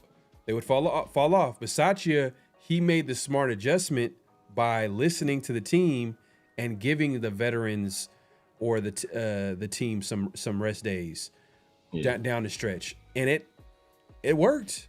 On top of like the chemistry and how close they were and all that good stuff, that also helped because they were able to finish strong. They was able to but the previous seasons, or at least, I mean, you could probably look at like John Gruden's damn near whole coaching career. Like it's been an issue with John Gruden coach teams. They will lose in November or in December. Like they'll lose these games. They'll like, think about it this. I mean, the last time John Gruden coached a football team before the Raiders, didn't he lose like his last 4 or 5 games to miss the playoffs with the Bucks? And including the last game against the Raiders when Michael Bush had like over like 150, 60 yards, you know what I mean? So this is something that's kind of like followed John Gruden his whole coaching career. Is like his teams kind of like, they tend to like, struggle down the stretch. But, well, I forgot what the point that I was trying to make about John Gruden. Like we were talking. Is that he had final say on personnel. So it wasn't necessarily going in the right direction, but some people feel it was. Mark Davis might have felt it was, but maybe it really wasn't. Come on, bro. The missed draft picks. The draft picks was terrible. The missed draft picks, like it was bad. Like, and man, it was so bad that it's kind of set the team back, because every time a coach came to the team, like we were expecting the coach to hit the ground running, but he didn't have a lot to work with. It was like there was not a lot of depth on the team. You could argue like, all right, Derek Carr, you know, like I know John McDaniels and that whole situation, they kind of like re-sign a few guys, but like if you looked at the team from the totality of like comparing them to all the other teams in the NFL, like the Raiders really didn't have like a super talented team to begin with. But let me address the super chats real quick, man. Appreciate the support. He says, there's no point on Kolton coming. There's no point in Kolton coming back for this season. Shut him down. I believe they should shut down Crosby as well. Nah, facts, 100%, man. They're not gonna do it. Crosby's not gonna let them do it. Kolton's been gone for a while. It's no point in him coming back. They did last year. But I think that he low-key had to, though. I don't think that was like, I don't think it was like the surgery? Raiders. Yeah, I don't think it was a Raiders deal. I think that was like he had to. Like, I think if Crosby can play, he's the type of person that's going to play. And if you tell him not to play, I think that's kind of how you fray your relationship with him. So, you know, if you don't plan on trading him, then you basically can't do it. But it's like, bro, and that's another thing too with Crosby. Like, I wish that he would understand, or at least someone that he would respect someone enough in that building to listen to him not playing. Like, he plays every snap. Like, yeah, like every snap. That's gonna take a toll. You know what I mean? Yeah. That's why I'm like, I don't know. That's a whole different conversation, but. Yeah, it's just gonna take a toll, bro. Like he plays every snap, 100 miles per hour. On top of him, everybody like double teaming him, and like a lot of attention is on him on defense. That's what's so impressive about it. But like, imagine if he actually he played like a more a measured amount of snaps, or there's a little rotation going on. But the Raiders are just not talented enough to do that. But yeah, I mean, that would be nice if your 7th overall pick, if he was what was his name? Was it Tyree Wilson?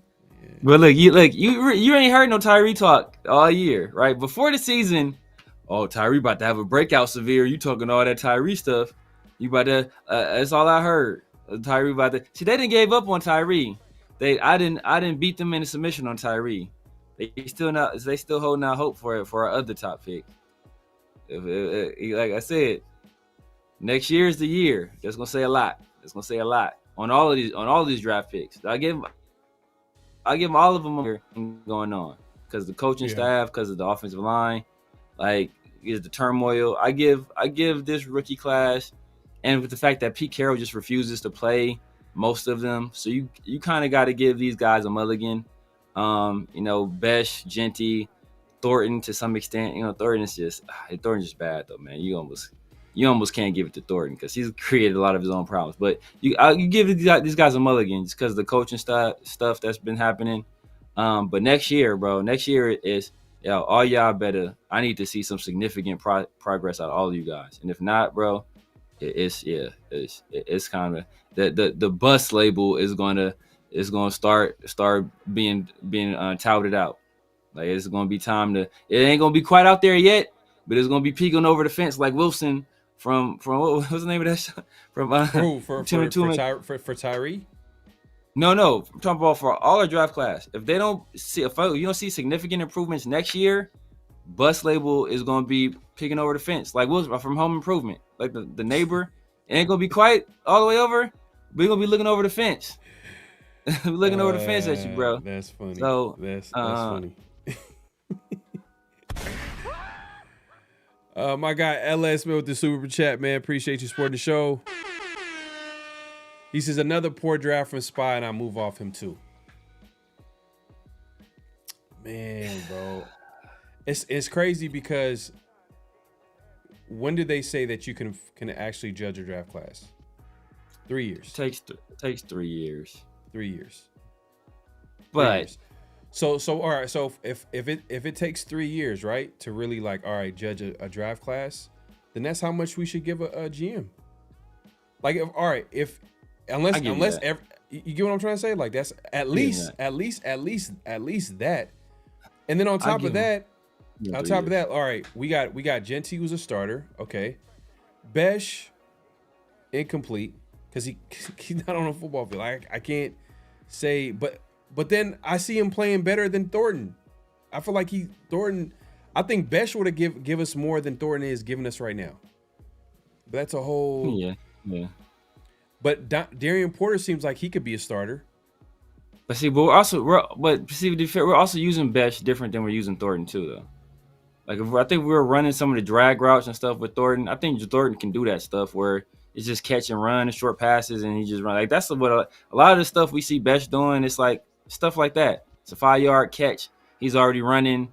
You know, he's able to get some leverage. He's able to get some big yardage. Like he might have had like 1 or 2 catches outside of those types. You know, but for the most part, it's that kind of stuff. It's like give him more snaps, though. I want to see. Yeah. Like it's like well, I'll say I got to look at how many snaps. I think he got more snaps last game, but literally he was averaging, I think before that, like the last 3-4 games, like 9 snaps a game. And I'm like, damn, like you give 9 snaps a game to your 2nd round pick, who was a guy that like is supposed to be ready to play, ready to go, like and contribute. I know he's gonna be a rookie and he's gonna make rookie mistakes and things like that. But like at the end of the day, like you traded away Jacoby Myers, you would think that okay, you know, this is the time to let the rookie get more snaps. But you know, Tyler Lockett, you know, we all know he's the future of the Raiders, so that's why obviously he's gonna get more snaps than Jack Besh. But it is what it is, man. We appreciate everybody coming through. Make sure to clock in, hit that like button, hit that subscribe button, hit that bro. Ed Dodds for the longest. Since I wanted to hire him back when like you said, Ziegler got hired. Ziegler. Yeah. Ziegler got hired. I was like, hey, I think there could be something because he was his track record. You look at like he came from that Seattle Seahawk building where they built that team. Then you look at that at the time, you know, even now, like the Colts team, a lot of the talent that they had, and especially that particular year, they had like the most Pro Bowlers in the NFL that year. Yeah. But you know, I mean, I remember like he got to start with the Raiders. I want to say, like he started his career with the Raiders. Forgot what he was. Elliot Wolf, bro. Yeah, that Elliot Wolf. Elliot Wolf. Here we go. Yeah, Elliot Wolf. There you go. What did you call him earlier? He said something. It's like Wolfson, son of Wolf. I know it was Ron Wolf's son. I couldn't remember his name. Son of Wolf. Wolfson. Hey, man. Yeah, he's doing a good job, bro. He got the quarterback. He got the important position right. So that's what matters. Yeah, that's that kind of takes care of itself. Yes, sir, man. We appreciate everybody pulling up. Make sure to clock in, hit that like button, hit that subscribe button, hit that notification bell. I'm looking at this poll real quick. It says, all right, who do you blame for the season and the Raiders dysfunction? We got Mark Davis at 13% right now, Tom Brady at 7%, and Pete Carroll at 80%. Is he? He's almost as old as this percentage.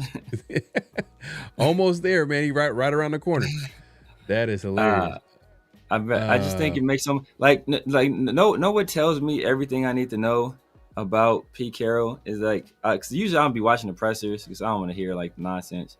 The coach is not gonna give you too much, but like everybody knows how Patrick Graham is, right? Usually like Patrick Graham, if he answers a question, he's gonna give you like a real detailed answer, and he's gonna get into the specifics, and he's gonna tell you the thought process behind something, and he's gonna like get into it, right? Like, oh, this is why we thought this. We saw this. We thought, it hit that. We saw this leverage. We saw this. Oh, we're gonna really get into it. And I think I don't know if the presser was today or another day, but they asked him about Maxx Crosby, like lining up at middle linebacker and rushing from middle linebacker, and you could tell he was kind of pissed off when we got asked. He was like, we thought that was the best thing. We thought that was good. Something like that. He's like, yeah, some short answer. And I was like, yep, that was Pete Carroll's decision. That was a Pete Carroll decision. Like you could just tell, because like his answer right after that, they asked him about something else, and he really got into the nitty gritty and the details. When he asked him about that, you could tell he felt some kind of way about it. So it's like almost like with Jermaine Pratt, he was like, "Oh man, I would love to have him here. You love to coach good players," and that was like, it was legit. Yeah, man. And it's. I'm not surprised everybody's blaming Pete Carroll and all that stuff, but man, it's who hired him? Like, yeah. who hired him? Who thought it was gonna? Like, for a second, I thought, and we talked about this earlier, man. Is this a little bit of conspiracy theory? Did the Raiders tank the season? When Tom Brady was like, "Oh, I'm not getting Ben Johnson," did he just like pivot and like? But then he still went after Matthew Stafford. Yeah, that's what I'm saying. With Pete Carroll, it's like I don't think they tanked the season, man. So if they were tanking the season, I feel a little bit better. You know why? Because now, okay, these guys are not incompetent. Now that I think about it, now I'm like, damn, they really didn't tank the season, because like you're still going after like, Matthew Stafford, but then they didn't get Matthew Stafford and they got Geno Smith, and then they had the free agency. It wasn't a strong free agency class. Yeah, paid Geno Smith. Not crazy big, but they paid him big enough. Hey, where if you're going to tank, amount. You're going to tank. There's no point in trading third for Geno. You just let roll Aiden O'Connell at that point. Keep your draft picks. And it's like, but that's two things. We're so bad that we think we're losing on purpose. That's how bad we are. Bruh. That's what makes it worse. Now it's like, damn, like they really thought that this was going to be good enough. Pete Carroll. And I remember I remember Tom Brady in the maybe interview. Spytek too. You said in Spytek? Yeah, no, maybe Spytek too. But Pete Carroll. And I remember Tom Brady, and I think he did. Man, Tom, bruh. Like I'm hoping for the best. I'm just gonna say that I'm hoping for the best. But I remember Tom Brady saying before the season started, and he talked about like, oh man, like when I won all those championships and we made those deep playoff runs, we won Super Bowls. It wasn't just about having great players. It was also about having like the undrafted guys and the guys that we did. I'm like, bro, like. This what scares me, bro. He doesn't have like his reality of like what makes like, no, we need talent, bro. Like stop acting like it's almost like he thought what the Raiders had was good enough. We just needed, we needed Chip Kelly and we needed, just Geno Smith and, draft a running back at number 6. You know what I mean? Like, and, he thought that was going to be good enough. I don't think, because now that I think about it, now like we're talking it out loud, because I was like, at first I'm like, damn, did they really think that this was going to be, did they tank the season away? But now that I think about it, like they made attempts. They made attempts. But you can also argue and say, well, they got to sell tickets. They got to make it seem like, they're putting a football team out there. Like Pete Carroll, his name in itself is like, oh, Pete Carroll. You know what I mean? Oh, Geno Smith, the last, few years he played well. All the film guys were like, oh, he's gonna throw dimes everywhere because, all you got to do is protect him, and they couldn't do that part. They couldn't protect him, but also Geno Smith couldn't read a defense. Yeah. But I don't know, man. I like. Man, it's year one, and I don't want to go. I don't want to like go left on it, but it's just I got my doubts, bro. I got my doubts about everything. Not just Pete Carroll, not just because, and I know people are gonna say Spytek, but it's more than that. I'm like, bro, what? Like, they thought this was gonna be good enough. Yeah. Well, Pete Carroll, he made that clear, and I think the thing made, like, if I recall correctly, I had to go back and look at it. 'Cause I don't remember if it was during the combine or whether it was during like training camp where Pete Carroll was talking about like, yeah, man, I think it was during the combine or during the pre-draft, sometimes pre-draft. He was talking about how good the Raiders line like finished last year. So I mean, the line played really well down the stretch last year. Like, but then you come in here and you like switch the line all the way up. It's like what are you like? What are you doing, bro? It's like it just don't make no sense, man. And it's team like yeah. From the second we hired Pete Carroll, I had concerns immediately. And it was like, bro, what are we doing, bro? What are we doing? I'm gonna put a okay. You know what? I'm gonna put a. Let me see. I'm gonna put a new poll out. I'm gonna ask this question to you, Severe. What's the bigger problem, coaching or talent on this team?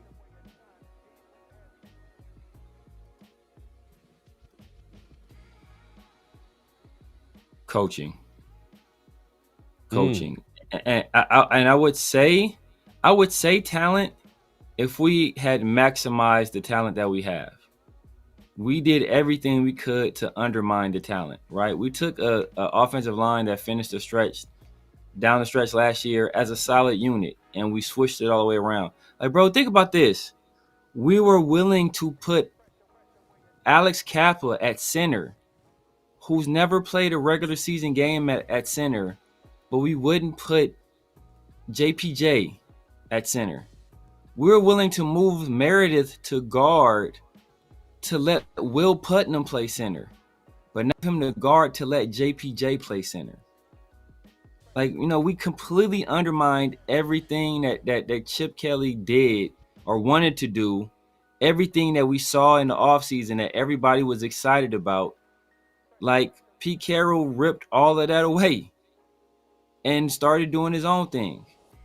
Even the defense, you know, it's like we got rid of our best cover corner. You know, obviously the guy's he's hurt, you know, injury prone, but still we got rid of our best cover corner. So we've done a lot of the stuff we've done to ourselves. And I'm looking dead at Pete Carroll. He's not using these players to their maximum ability or not putting them in positions to succeed. He hasn't given his coaches the power to put these guys in position to succeed because he feels he has to be involved in everything. So it's like I can't. Do I think we need an infusion of talent? Yes, but I don't think this is a 2-win team. I did say before the year. I said it was like a 5-6 win team. You know, I said if Genty was generational, maybe 9-10. But if he's just good, I think I said 5, 6, 6, 7, right? So it's like, you know, if he was just, and I think we could have got at least a good season out of him if we had kept the offensive line that we had down the stretch last year, where Amir Abdullah and Sincere McCormick were running well. If we had kept that in place, I think Genty looks different. I still ain't look special. I think he looks better. But we didn't do that. We decided to mix everything around. Everybody in the offensive line regressed except Kolton Miller. And the only reason he didn't regress, as I said before, is because he actually had a full, healthy offseason. But Parham regressed. JPJ regressed. Meredith regressed. Glaze has regressed probably the worst of anybody. He's not even a starting caliber player right now. Neither is Parham, really. But Parham has said on several occasions, I don't want to play left guard. I prefer playing right guard.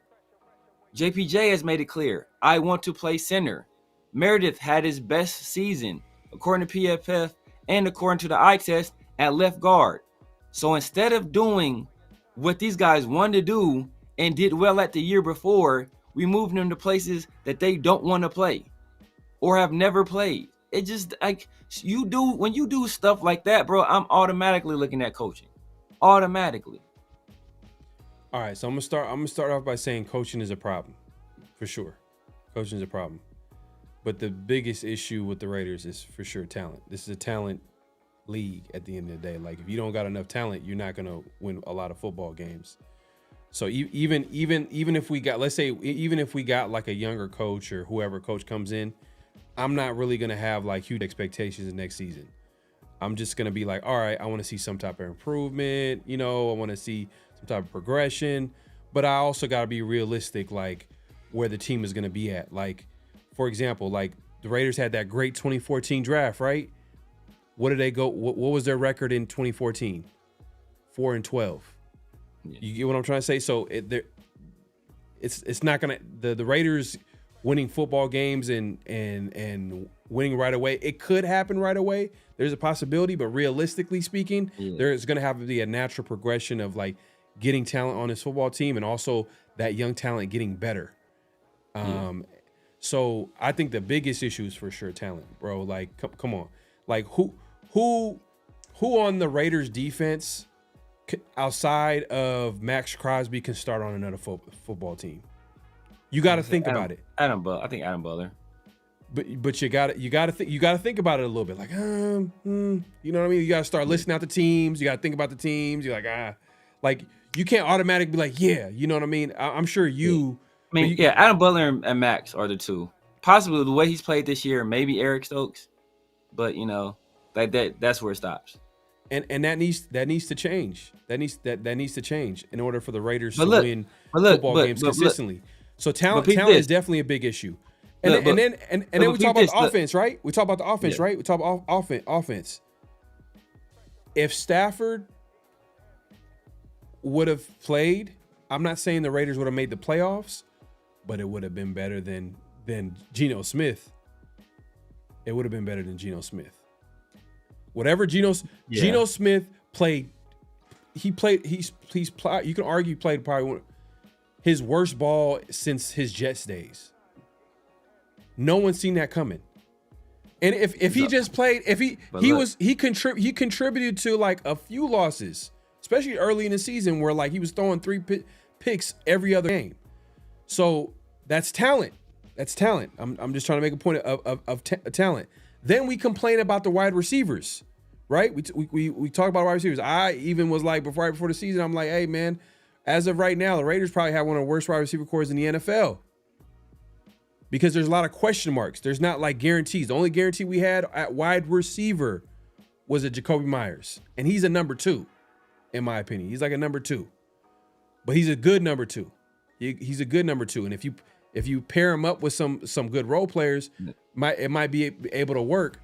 But at the end of the day, all I know is Jacoby Myers as number 1 for the Jaguars put the beats on the Chargers 2 weeks ago. So, is he a high level number 1? He'll get the job done. With Brian Thomas, him and Brian Thomas might be a good. I think Brian Thomas was hurt. It was him. Is he not playing? Nah, Travis Hunter ain't playing either.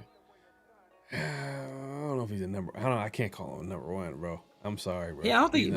He's not a high level one. He's like a low end one. He's a low end one. Like I said, he's Michael Pittman.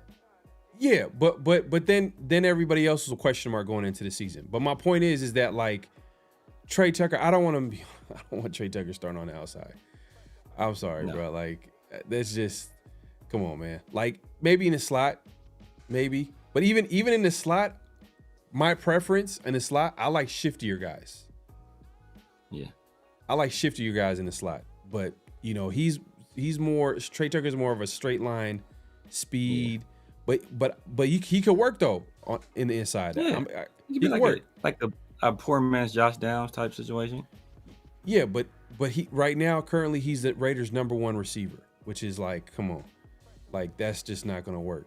Then you talk about Dante Thornton, who's a day one starter.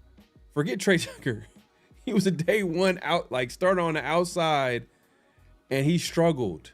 Like probably he's having a nightmare rookie season. I'm talking about like he's on the sideline. Geno's throwing him a catchable football on the sideline, and the DB is like pushing him out of bounds, and he's tipping the ball in the air, and the defender's catching the interception, staring at him while he's catching the interception. This happened last game, by the way. That was diabolical. That was diabolical. I'm just saying. But then we talk about the offensive line. Like as much as we talk about coaching, there is a level of like, we need to add more talent. We need to get some better players in there. And what do we talk? And we didn't say it on the show. I think we probably said it on the show last, but I know we talked about it before the show. The Raiders have to prioritize upgrading the offensive line this offseason That's talent that we don't have right now. We need to upgrade. And remember, I said coaching is a problem. But at the end of the day, you gotta have. I think talent. If this is all right, what matters more to you, talent or coaching? What's more important? I think talent is more important, but you need good talent to bring. You need good coaching to bring out talent. Like perfect example. You know, like Jacoby Myers last year was a 1,000-yard receiver, right? While missing 2 games with Gardner Minshew and Aiden O'Connell at quarterback. He wasn't going to touch that this year. Why? Because Raiders changed how they used him. His offensive line wasn't a great unit last year, but it was like middle of the pack. It wasn't like the bottom of the NFL. Could you have used the talent upgrade? Yeah, definitely. You know, but was it like just all the worst offensive line you've ever seen, like we've been for a large swath of this year? No. And why is that? Because of coaching, right? Perfect. And if you want to talk about talent, we could take it to the next logical step.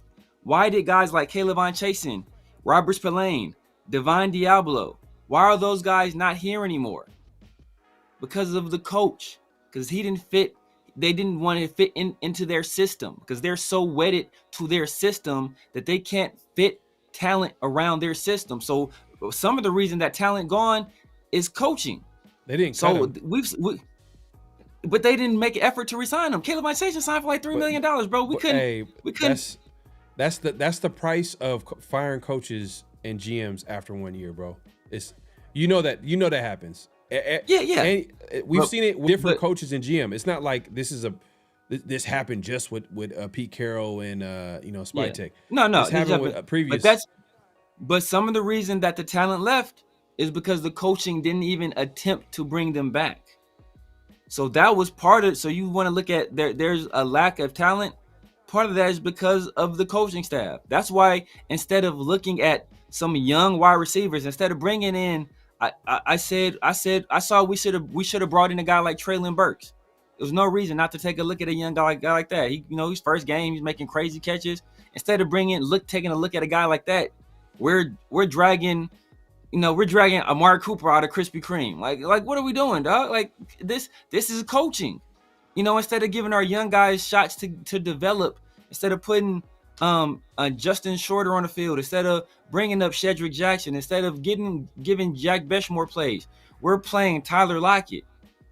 That's coaching. Instead of actually making it a real competition between Jack Bech and Dante Thornton, we just give the job to Dante Thornton. That's coaching.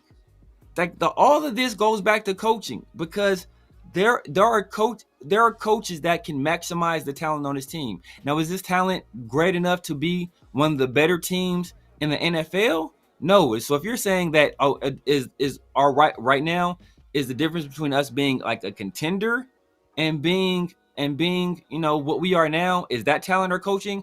Nah, that's more so talent. But the reason we're 2-14 instead of 6 or we're going to probably finish 2-13 or 2-15. I'm not doing my math, so the reason we're going to probably finish 2-15 instead of 6-11, that's more coaching than talent.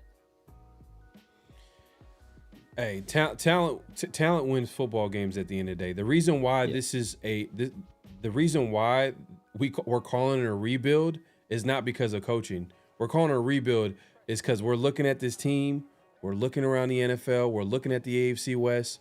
We're looking at what is it going to take to compete, to go to the playoffs, to win the division, to hopefully get to the Super Bowl. That's the ultimate goal, right? It's because we don't have enough talent. That's the bigger problem. That's the biggest issue. Yeah, I'm not saying coaching's not has been a problem. I'm not saying that, but the talent is the biggest issue, because I went to offense, I went to defense, and I literally defense. I didn't even get into every position group, but I just straight up is like, how many of these guys would start on that? Just start. I'm not saying ball out. I'm just saying start. And top of your head, two players came to your mind. Okay. I'll put it. No, I know. I'm putting. I'm gonna put it in these terms. I'm gonna put it. I'm gonna put it in these terms. I'm gonna put it in these terms. How well was Jermaine Pratt playing for us when he was here? He was like okay, right? He wasn't like overwhelming. He was like okay, right? He's been with the Colts for I think like 6 games, 7 games. He's already their leader in tackles.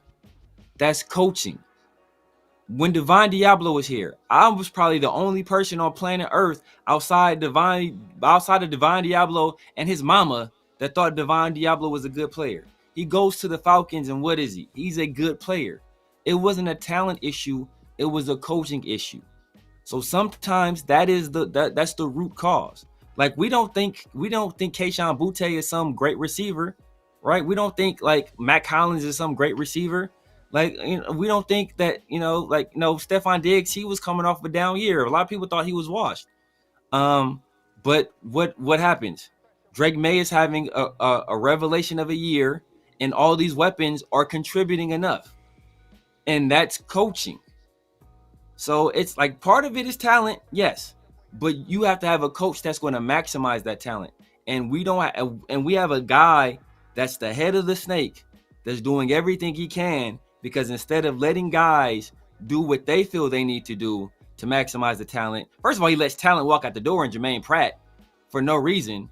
He kicked Christian Wilkins out the building, said he was fruity and got rid of him. You feel me? Like that's on coaching, bro. That's him.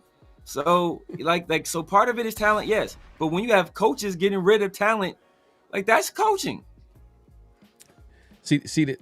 This question, what was the biggest problem? And I think the biggest problem, I think it's a talent issue. Like I said, I started off by saying coaching is a problem, but at the end of the day, I'm thinking ahead.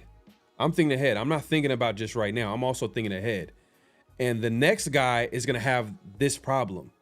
And the big elephant in the room, the big problem that the Raiders have is they don't have enough talent, and they need to start stacking some of these talent, and how they do that is by having good off seasons, having good draft classes, and having these guys develop. Hopefully, and to your point, coaching does matter. I'm not saying it doesn't matter, but at the end of the day, the Raiders don't have any talent for a team for the Raiders to automatically hit the ground running. Because what do Raider fans say? Oh, X, Y, and Z. This guy over here, and the Commanders went from 4-12 to 12-4. Like they won right away. But the thing is that like the Raiders have been firing GMs and coaches every year. So like literally Spytek and Pete Carroll have inherited a team from 3 different regimes.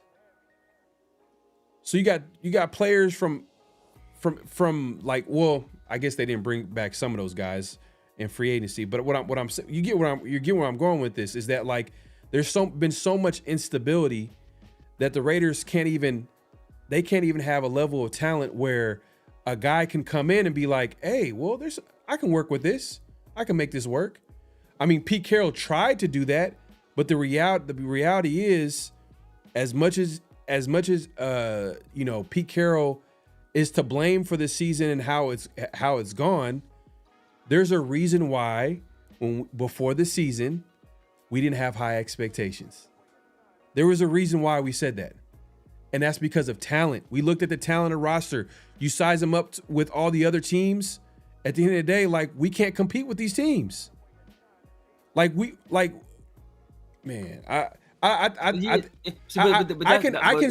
say on one hand that coaching is a problem, but I can also on the other hand I can say talent is the biggest issue. Because no matter if we get rid of Pete Carroll, even though I never agreed with the hire because I'm looking at it. I'm looking ahead. I'm not looking at just right now. And the reason why I'm saying Pete Carroll needs to be gone is because of his age. At the end of the day, like he's not going to naturally be all in on a rebuild because he wants to win now. He doesn't have he's not going to be here for 10 years as far as coaching. So let me ask you this question because I think we're having 2 different conversations. When you say what's the biggest issue on this team, is it talent or is it coaching? Are you talking relative to expectations or relative to being contenders? Those are two different conversations. So before the year, whatever you thought the record was going to be, right? I said 6 wins, right? That was my prediction. I said 6 wins. And I think you were about the same. So are you saying we haven't won those 6 games and it's because of talent? Or because I'm saying we haven't won those 6 games that I thought we were going to win, because I thought we had requisite talent to win those 6 games. I don't think we have requisite coaching to win those 6 games. And I think that the coaching has suppressed what little talent that we did have. That's what I'm saying. Okay. So if we look at this season, right? I don't like playing the what if game, but you look at the season, right? And how it started and some of the games that they were in. Bears game, they should have won. They should have won. Like if you watch that game from beginning to end, that's a game that the Raiders should have won. They literally were the Bears offense was literally starting in Raiders territory for the first 5 drives. They were like literally in Raiders territory. I don't know the exact number, but it just felt like every time they were on the Raiders 30-yard line. And they didn't get any points, or if they did get points, it was only field goals. So my point is the reason why it was like that is because the Raiders' offense was so bad, meaning that led by Geno Smith, he literally lost the game for the team. So what? So what lost the game for? So look. All right. What ultimately lost the game? Missed field goal, but no, not missed. A blocked field goal. Why was it blocked? Why was it blocked? But everybody watching the game knew that the game wasn't lost because of a blocked field goal. It was lost because of how bad Geno played. Because the Bears had no business being in that game. If you watch look, come on, can we agree on this? Okay. If you watch the beginning, look, the offense was bad, right? Who meddled in the offense? Who meddled with the offense? Who changed the offense around? At that point, I don't know. I don't know. It was Pete Carroll. At that point, I know because think about it. When did they really go under center? Because that's when I felt like the changes start happening. Because remember, we were like, oh, shotgun stuff, and we're like, oh, well, that's what Marcus said week 4. Marcus said week 4 is when he noticed the biggest difference. When was the Bears game? That was week 4, right? Week 3 was the Commanders. We got our ass whooped by the Commanders. So that was talent. That was because the Commanders whooped our ass. Boise State running back got off. Ours, he was shopping at Sephora. And then Chargers game, it just felt like they just kept it like Chargers game was evenly matched. Yeah, but then but Geno throwing 3 interceptions in that game. What did he throw 3 interceptions? I think that would have been his first 3 interception game. Yeah, that game. But we're still in it though. We're still like I remember Maxx Crosby forcing a fumble at the end of the game, give us another possession, and it was just like I know the Raiders lost 29, but it was just like But it was one of those games that like Geno was playing so bad where we felt like damn we had no it just felt like the Chargers were gonna win the game because he was just playing.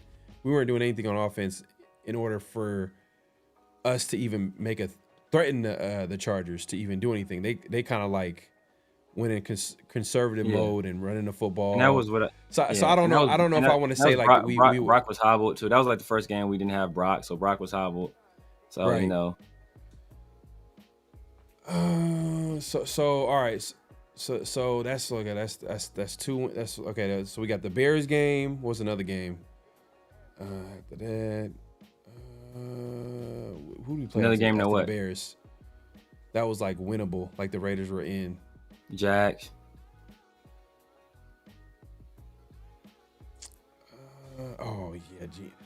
Damn, yeah, that Geno. Oh, the Colts we got blown out.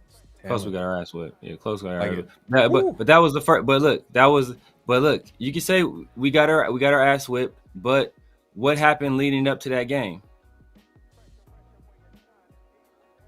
Oh, the Jermaine Pratt situation. Yeah. But look, what did Patrick Graham say though? What did Patrick Graham say though? You always want to have good players. So that was not a move that they made because Pratt was playing bad. It was more of like there was some, politics. Yeah, but my point is that coaches' decisions, i.e., coaching, right? Yeah.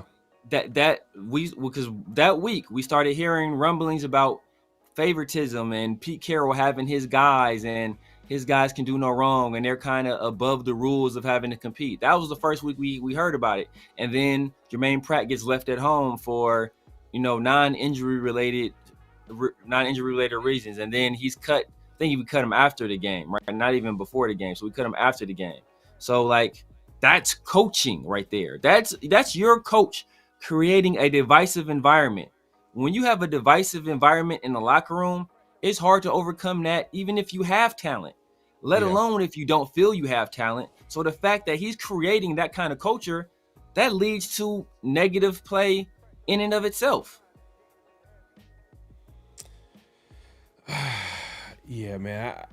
I hear you, bro. And I'm not disagreeing that coaching is not an issue. Like I said, I started off by saying coaching is a problem.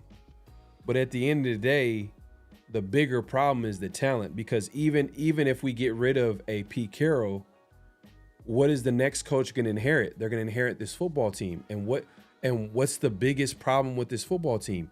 The talent. What as much as you could talk about the offensive line and the coaching and all this stuff, guess what's going to be prioritized this offseason? The offensive line. Why is it going to be prioritized? Oh, because we need talent. Oh, okay. What also do we need? Oh, we need a number one wide receiver. We don't have that. We don't have a wide receiver that can, on the outside, that you say that can start for a bunch of teams. Can some of these guys maybe develop into that?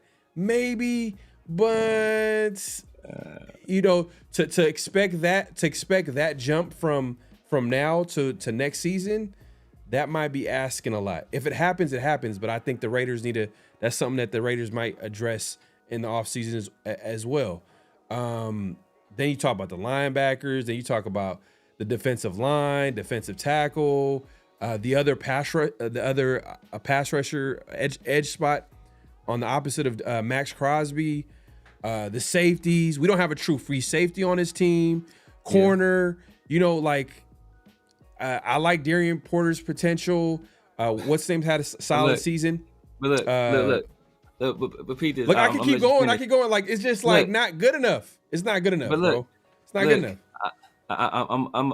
But this is even more to my point, where it's like we got rid of Chris Smith Jr., right? Or Chris Smith II, right? We got rid of him. We cut him. First, we had him inactive, and then we cut him. And then the Rams signed him immediately and had him on an active roster on game day. So like that's just us not using the talent that we have. Like that's coaching, right? That's coaching. That's what I'm saying. Like I felt just on paper, I look at this team and say, you know what? This is a 6-win team. I look on paper and say, no, this team can win 6 games. The fact that we're going to likely only win 2, that to me, that's coaching. Now, if you're saying that the difference between 6 wins and 10 wins is talent, okay, I'll give you that, because I don't think this team as currently constructed is capable of winning 10 games. But I think this team as currently constructed is better than a 2-win team. Right. But look, you of all people have preached this. You talk about accountability, right? It's not all on one person. It's not all on one person. And you've talked about this in the past, not just this team, but also in the past, where people overlook this because people are quick to point at coaching. And like I said, I'm gonna point this out to everybody watching. I started off by saying coaching is a problem.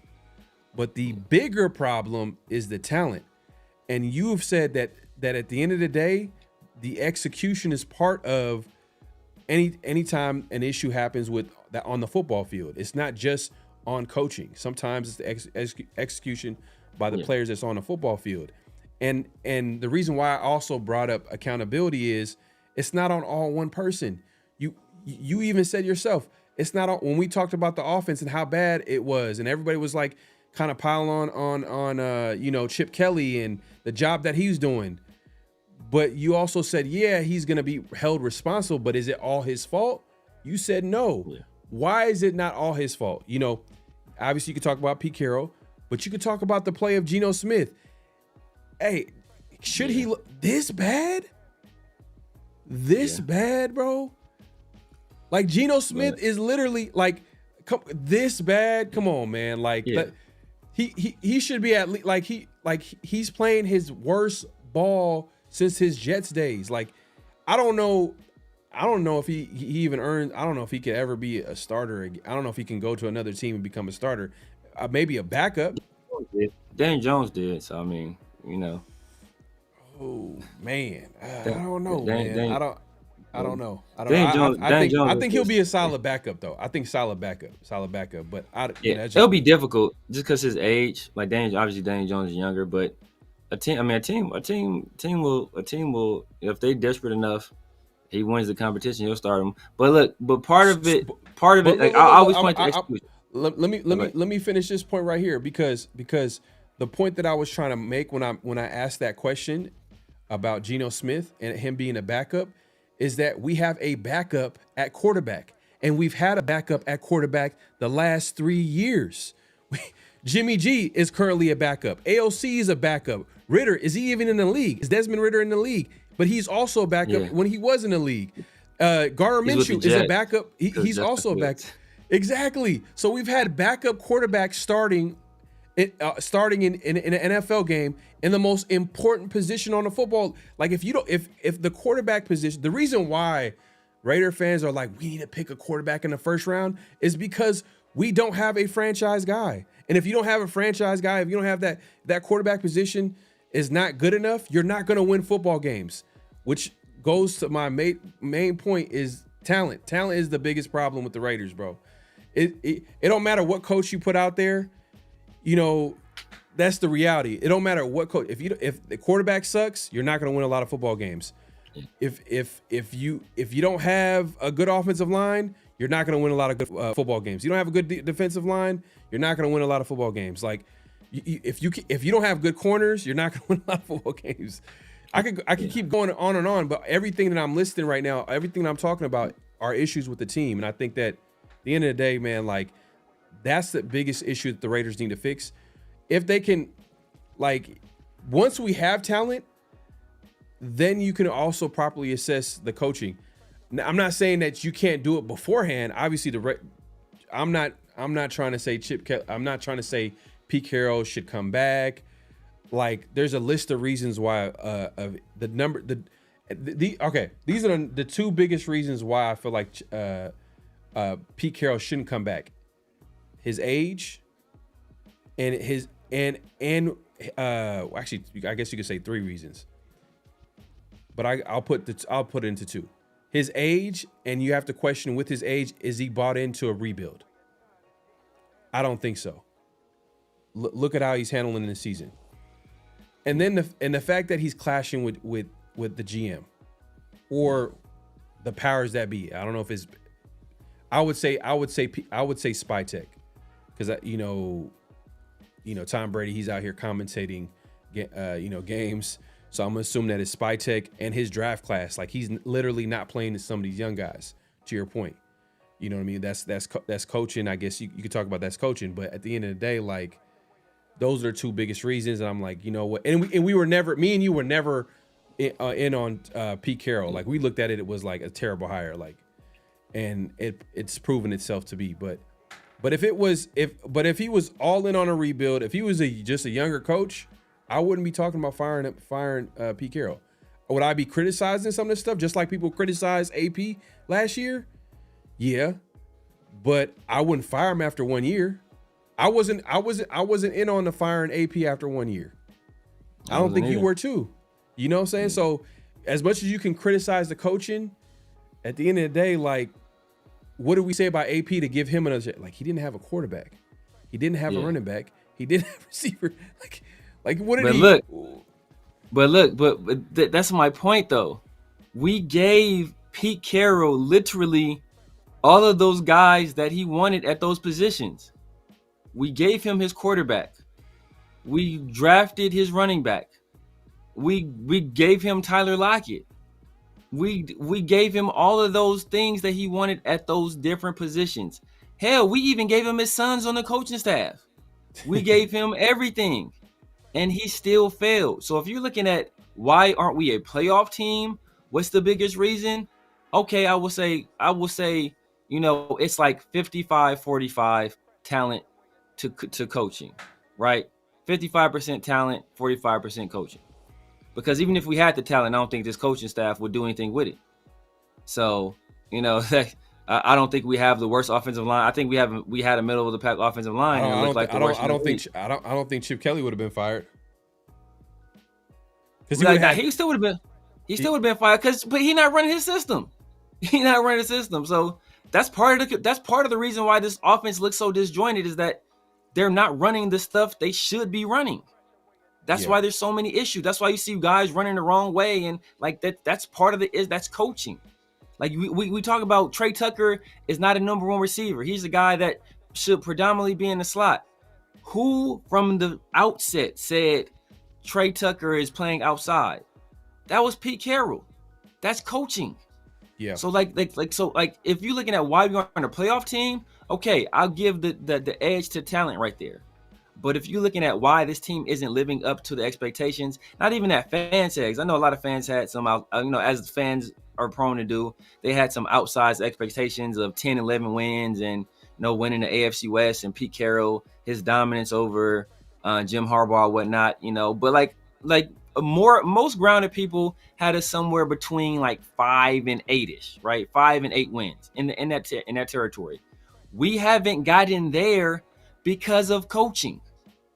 Like the fact that Pete Carroll's undermined the GM, undermined the defensive coordinator, undermined the offensive coordinator. Like, he's undermined all three of those guys. So we can't say he's done that and then be like, yo, man, but he ain't got no talent. Like, bro, we gave you what you wanted at every position damn near. And we let your son coach the offensive line, coordinate the run game, because you're a run first guy. We let your other son be the assistant quarterbacks coach to work in the same room as your adopted black son and Geno Smith. Like, we let you take control over the defense. Like, we did all of that. And then you still did nothing but create division, alienate players, have to get rid of one of our best defensive players.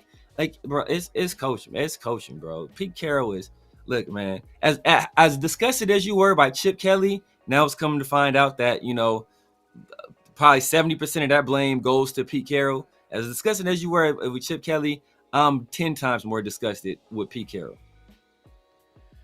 Look, I know I'm not disagreeing that, the coaching is, the whole coaching situation is not where we wanted to be, but at the end of the day, like, come on, Severe, like, before the season started, we both agreed, like, we don't have high expectations for the season. And part of the reason why we didn't have high expectations for the season is because we looked at the team and we looked at the talent on the team. We were like, this is not good enough. And then we also did was we looked at the offseason and we were like, this is not good enough. None of these moves move the needle for this team to be competitive on the football team. Like, did we maybe the offense could possibly be, better, but it didn't happen. Geno's playing terrible football. Like, he leads the league, or at least tied, or he's up there top 2. I can't top of my head. I know he has like 13, 14 interceptions. So I think he probably leads the league. Another one. Probably just do another. I think he might be tied with Tua. Him and Tua have been tied up last couple of weeks. So I know he had like an interception last week. So I don't know if he took the lead, but Geno Smith, backup level quarterback. that's where he's at. Like, that's where he's gonna go. You know, he's gonna be. I don't think a team is gonna roll Geno out and be like, "This is our starter." I don't think he's gonna have Not week that. one. Not week one. Nah. Can he come into the game and start? Can he start a football game as a backup? Yeah, that's possible. I don't think it's gonna be done for Geno like that, but I just think that at this point in the stage of his career, he's a backup quarterback, and that's what the Raiders have had at quarterback. And we look at our wide receivers, a lot of guys, like, would they be starting on a lot of football teams? No. You know what I mean? And it's not, and I could keep going on and on for each position group on this team. It's like, do these guys actually start with it? Like, they're the only two guys or three guys I would say that you can say that can start are Genty, Bowers, and Maxx. Overall, I know you said Adam Butler. I'm trying to think who else would start. Kolton Miller for sure. JPJ, depending. JPJ need to stay healthy, but that's a whole different conversation. He needs to stay healthy, but yeah, JPJ. JPJ. So that's like what, less than a handful of players.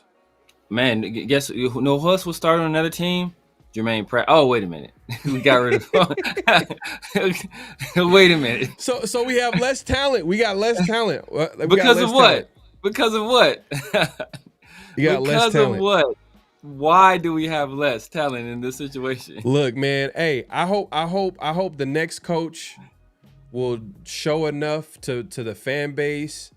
Jeremy Chan. To be like Jeremy Chan. Yeah, somebody said Jeremy Chan and Eric Stokes. I caught that kind of comment. Yeah, Eric Stokes has solid season. I think Jeremy Chan has stepped up too. I think Landon has played well. He might not be like a full-time starter depending on the team, but like he's a guy that like in base packages, like first, second down, I think he'd be a guy that can get on the field. He's good against the run and pass coverage. We don't have a single linebacker that can cover. Oh, we had a guy, but you know. I don't know, man. You got to think about it with some of the guys. Like now we're like kind of stretching, you know what I mean? But there's for sure we said a handful of guys. Eric Stokes, yeah, he's played solid. He's played solid this year. So he hasn't been targeted because they just pick on whoever they Kelly. Pick on Devin White and Caillou Blue Kelly. Like they find Devin White every play and just pick on him, and then they find Caillou Blue Kelly. Like even like I think did I send you the video where the dude was like, "Oh, that's our method. That's our method right there. Where 36 at? That's our method." And they just that's when oh boy it was, man. Oh my God, that was so terrible, man. That's talent. That's talent. When Pickens was cooking them. But man, that part of that is talent, but part of that is we have other guys on the team that the coach is unwilling to play because they play favorites. So you can say we have less talent on the field. Okay, we have less talent on the field because of coaching, and it's because Pete Carroll. Man, Pete Carroll is a disaster, bro. He is, everything he said in these seminars and all this nonsense, bro. You are a fraud, bro. You are that. You ever seen that? I forgot what show it was with that guy. He's like, I don't make $1. He's like, all the money goes to my scientists, and we selling those special supplements. Like, I don't make $1 off of any of this. Like, that's Pete Carroll. He's Peter Popoff. Remember Peter Popoff that was selling like, you may not be old enough, but Peter Popoff, bro, he was like a faith healer. It's selling like selling spring water, like holy spring water. And it's supposed to like cure your ailments and all this stuff. Like that's Pete Carroll selling these hopes and dreams. And that's what he's been doing. And that was all these, man, I was convinced Pete got these people on payroll. We already said it about old boy, bro. He gave him the $100 handshake. Like, oh, there you go right there, bro. Go ahead, tell him how good I am in this interview. Remember, he's supposed to be a floor raiser. All right? Nobody in the world thought this team would only win 2 games, right? Even the most pessimistic person in the entire Southern Hemisphere, LS, even he had us at 4 wins. Even LS, he's from the future. Even he had us at 4 wins. I had us at 6. I'm Mr. Negativity, and I had us at 6. So the fact that we haven't even we're not going to reach either of those landmarks, bro, that's coaching. But the fact that the fact that he was saying 4 wins, 6 wins, like we're talking about like just bad football teams. We're basically comparing bad football teams. Yeah. Is 2-15 bad right now? Because that's where the Raiders are on pace to go, is and finish 2-15. There's 5 games left, but like, are those 5 games winnable? No. Have the Raiders proven that they can win some games as of late? No. So they're probably most likely going to finish 2-15. But at the end of the day, like, I think it's just the biggest issue is talent. And to I got Dirty says, not gonna lie, Carroll may have been the only coach willing to take this job. And that's a good point. That's not a good point. That's a good point that you're bringing up, because that makes me think about this point right here, is that I know that you said that one of the biggest issues for future candidates to take the job is the fact that the Raiders have been firing coaches after 1 year.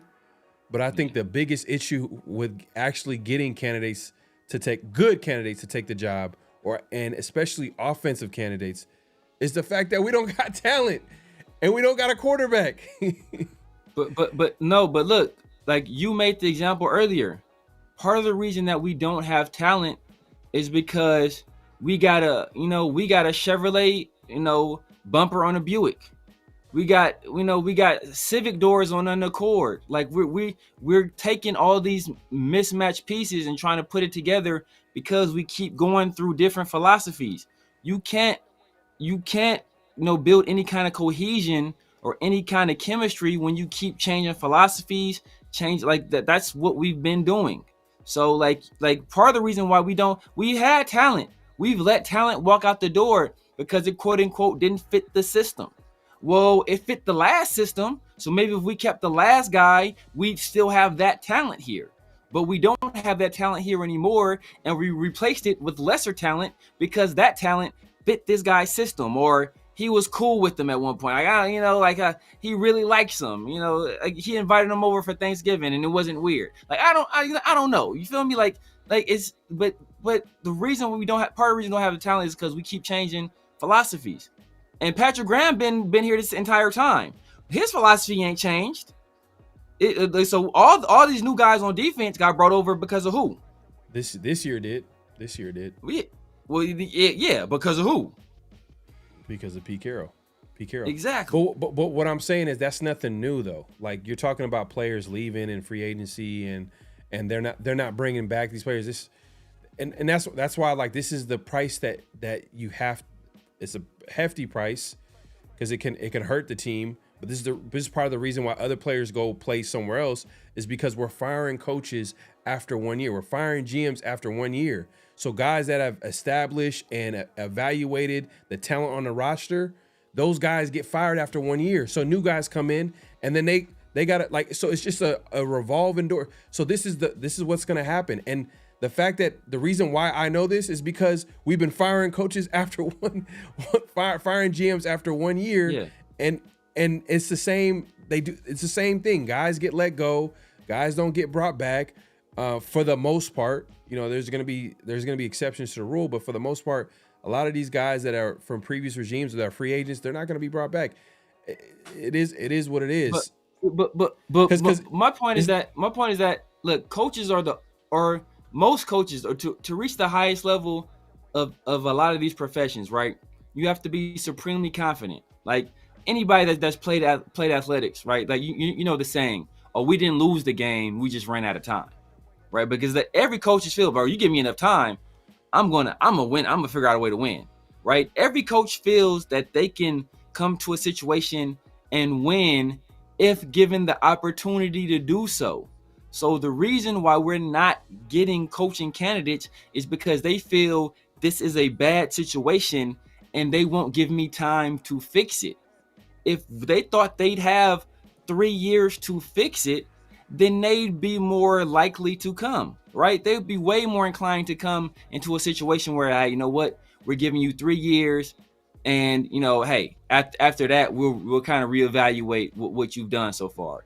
But if you're saying you don't have, or I have a dearth of talent, and I got to come in year one and win it off the strength of my coaching, And if not, I get fired. Nobody wants to step into that situation. No matter how confident you are, that's too big of a gamble. So nobody's going to want to step into that situation, especially when family and everything is involved, moving your family, all that stuff. Like when you got to factor all of that other stuff in, like nobody's going to want to come to that situation. So the fact that we don't have talent, yes, that's a big factor. But like a job is only available likely because there's a lack of talent. That's why the last guy got fired. So anybody thinks that if they come in, if you give them time, they can get the talent and they can coach them up. But if they don't feel they'll be given that, then they're not going to come. The biggest thing is quarterback. If there's a quarterback That's in a place, big factor. If there's a quarterback in place, then that's where you what you're saying come through. Like, oh, okay, well, you know what? If I can get a piece here, then I can make it work. I can win some games. I could.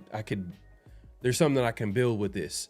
Obviously, you know, these guys are going to be realistic and be like, it's going to take more than that to be actual like contender. But like, you know, to actually have something like having a quarterback in place, having someone like a quarterback in place that they don't have to worry about and that can help them win football games. I think that's like the biggest factor.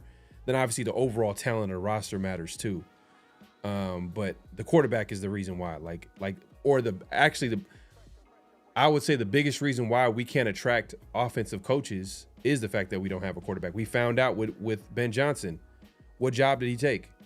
He interviewed he was considering the Raiders. He really wasn't. He was using the Raiders. It wasn't considering Raiders at all. I don't know any other team did he even interview with outside of the Bears? I don't think so. And the reason why is because it was clear as day. They had the quarterback. They had Caleb Johnson. Caleb Williams. They literally drafted him a year ago. So and that's what the Raiders don't have. I think part of it, but also familiarity with the division as well. I mean, we can't underplay that as well. Also, he has like tremendous familiarity with that division because he was for sure. It's not going to just be one reason. It's going to be a combination. But at the end of the day, the most important one was the quarterback. Yeah, the court is most important. Kellen Moore took the Saints job. They didn't have a quarterback. Aaron Glenn was a hot commodity. He took the Jets job. Now, obviously, you know, he has some ties to the Jets, but he took that job. They didn't have a quarterback. So, like, part of it is that, you know, like, if you have an owner like Woody Johnson who recognizes, yo, Justin Fields is a bum. I don't expect my coach to win with this bum at quarterback.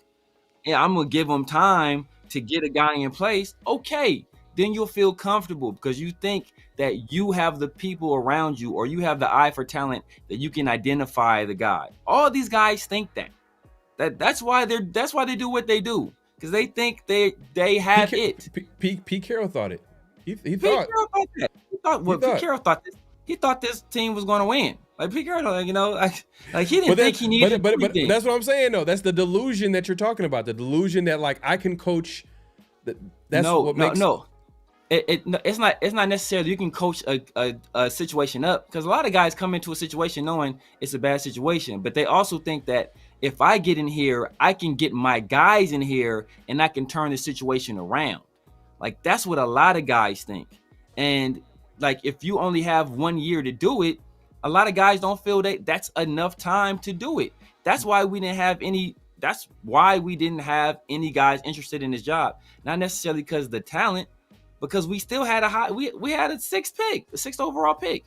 You can make some maneuvering. You can go out and trade for a guy with a first round pick if you feel you're a quarterback away. But if you don't feel you're going to be given the time to do what you need to do, they're not going to put themselves out there like that and get fired after 1 year.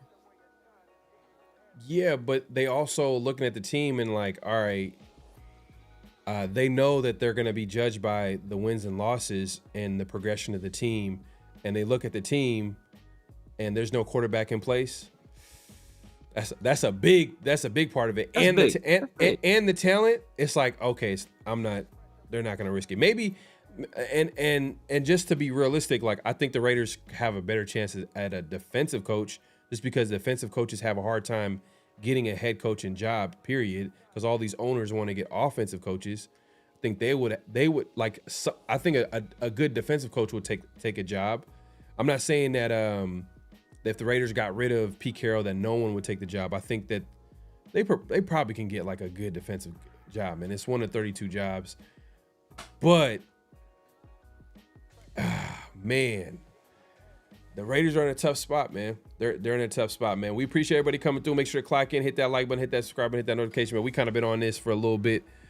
Man, hey, look, like I said, man, coaching is a problem. Talent is a problem. I just think talent is bigger. Let's see what the poll here says. What's the bigger problem with the Raiders? Coaching, 57% says coaching. Talent, 43%. Okay, all right, this is what it is, man. We'll see. We'll see. And that's my exit, man. I'm leaving, man. Y'all over here talking about. Hold on one second. V Bazila says Mark Davis signs Pete Carroll's checks. All blame falls the majority owner. I'll say all blame. I mean, Mark Davis created the environment that Mark Davis created the environment where only a guy like Pete Carroll would take the job. Yeah, that falls on him. But he's not the guy that chose Pete Carroll. No, that falls on Tom Brady. Now he's the guy that chose Tom Brady, but part of the reason he chose Tom Brady is because everybody said he needs to not be involved with football decisions. So, like, how like you want to keep taking it to its logical conclusion, then you can blame Al Davis for dying and leave it to the team to Mark Davis. Like, you want to keep going back, but at some point, we didn't want Mark Davis to be involved with football decisions. He found somebody with experience in the NFL that he thought can handle the job, and he's letting that guy do his job. So now we want to be mad at that too. Like, he's doing what we wanted him to do, and now people are saying he shouldn't have did that. Like, yes, sir. So we about to get to NFL picks and get out of here, man. Let's get an update on the picks this week. Here we go. So this is the total record, but I went 9-3. Severe and Mint went 8-3, 8-4 last weekend. And this is the overall season record right now. I'm trying, man. I'm trying to make a run right now, but it's looking like a long shot. Making a move. It's just Hey, Mint. man, I'm looking at Mint. Mint got a 10 game cushion right now. I gotta have a great weekend. You gotta pick up like 2-3 games a week for the rest of the season. That's gonna be tough. Yeah, that's gonna be. Yeah, it's damn near out of reach, low key, just because you gotta pick up too many games. I'm telling you, it's that first week. It's always that first week that determines. Or if you keep it close that first week, then it kind of makes it wide open. But then, like, if you have a great first week and everybody else has like okay week, which is what happened, Mint basically just stayed in control for most of the season. But look, we're still not out of it, man. Five weeks left. 5 weeks left. Come on, we'll see what happens. But we appreciate everybody coming through. Make sure to click and hit that like button, hit that subscribe, and hit that notification bell. Tomlin or Minter. If Tomlin comes without GM control, then I'm probably go Tomlin. Does he have GM control with the Steelers though? I don't think he does. Yeah, but like for him to come to the Raiders, like he's gonna be like, you better give me the bag. You gotta give me. I don't want no one questioning me in this building. You guys been losing for years. quite possibly, but I don't know, man. I don't know. He's not a guy. I mean. Because he low-key probably could have asked for that from the Steelers a minute ago if he really wanted to. Like, like during the negotiations, he probably could have been like, "Yo, I need this.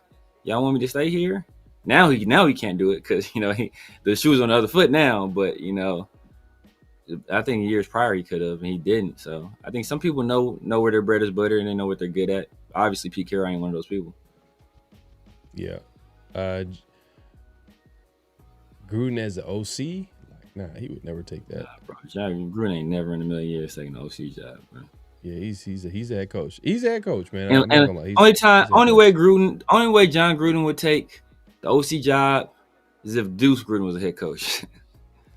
Yeah, and it would be like, who would be an OC? He would have to be like, who do you be an OC under? Like, he would be too big of a personality. Yeah, way too big. Where it's just like, damn, like he'll overshadow the coach unless like the coach is like I don't know. Yeah. You know, Marcus Freeman is interesting though. I'm not gonna lie. The coach from Notre Dame. Yeah. That's an interesting one. But like he's one of those like you're gonna have to throw the bag. Like I'm trying to think. What's the Marcus Freeman would actually be cool. I'm not gonna lie. That's like one of those like, but he's a college coach though. Yeah. So I'm not doing it. It's risky, but he's one of like he's the the guy that like a lot of teams would be interested in for sure if he decided to go to the NFL. When's the last time a college coach went from college to the NFL and it worked with like no NFL experience? Jim Harbaugh. I think he coached with. Didn't he coach with the Raiders before coaching with San Diego? Was he what quality control or was he a QB coach? Was he that low? I thought he was a QB. I thought he was a QB coach. Maybe yeah, not. At like the highest, I think it was QB coach. But outside of that, like, I think he was probably like a QB coach, but he wasn't like an offensive coordinator. He wasn't like no head coach or like from I think from the Raiders, he went to San Diego State as a head coach. Then San Diego State, he went to Stanford.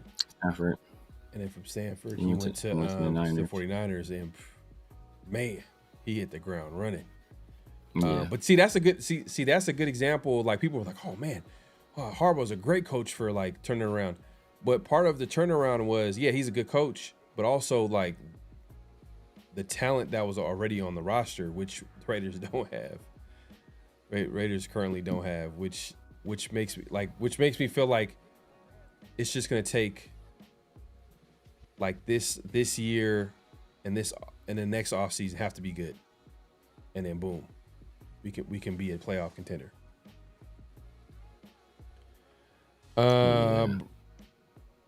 You don't like Gruden as a coach, but you like Carroll?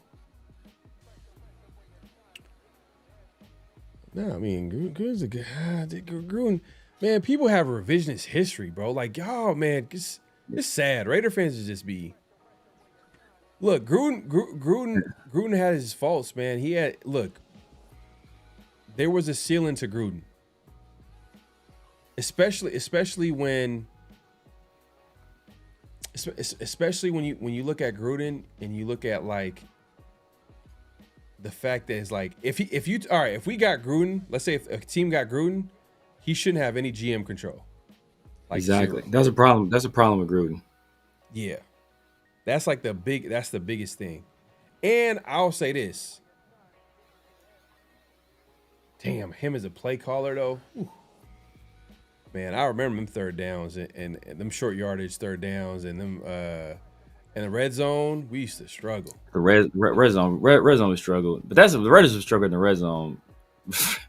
Bro, and third down. Like short yardage, third down, like we used to struggle. Yeah. But once we got Renfro, it was third and Renfro. It was different.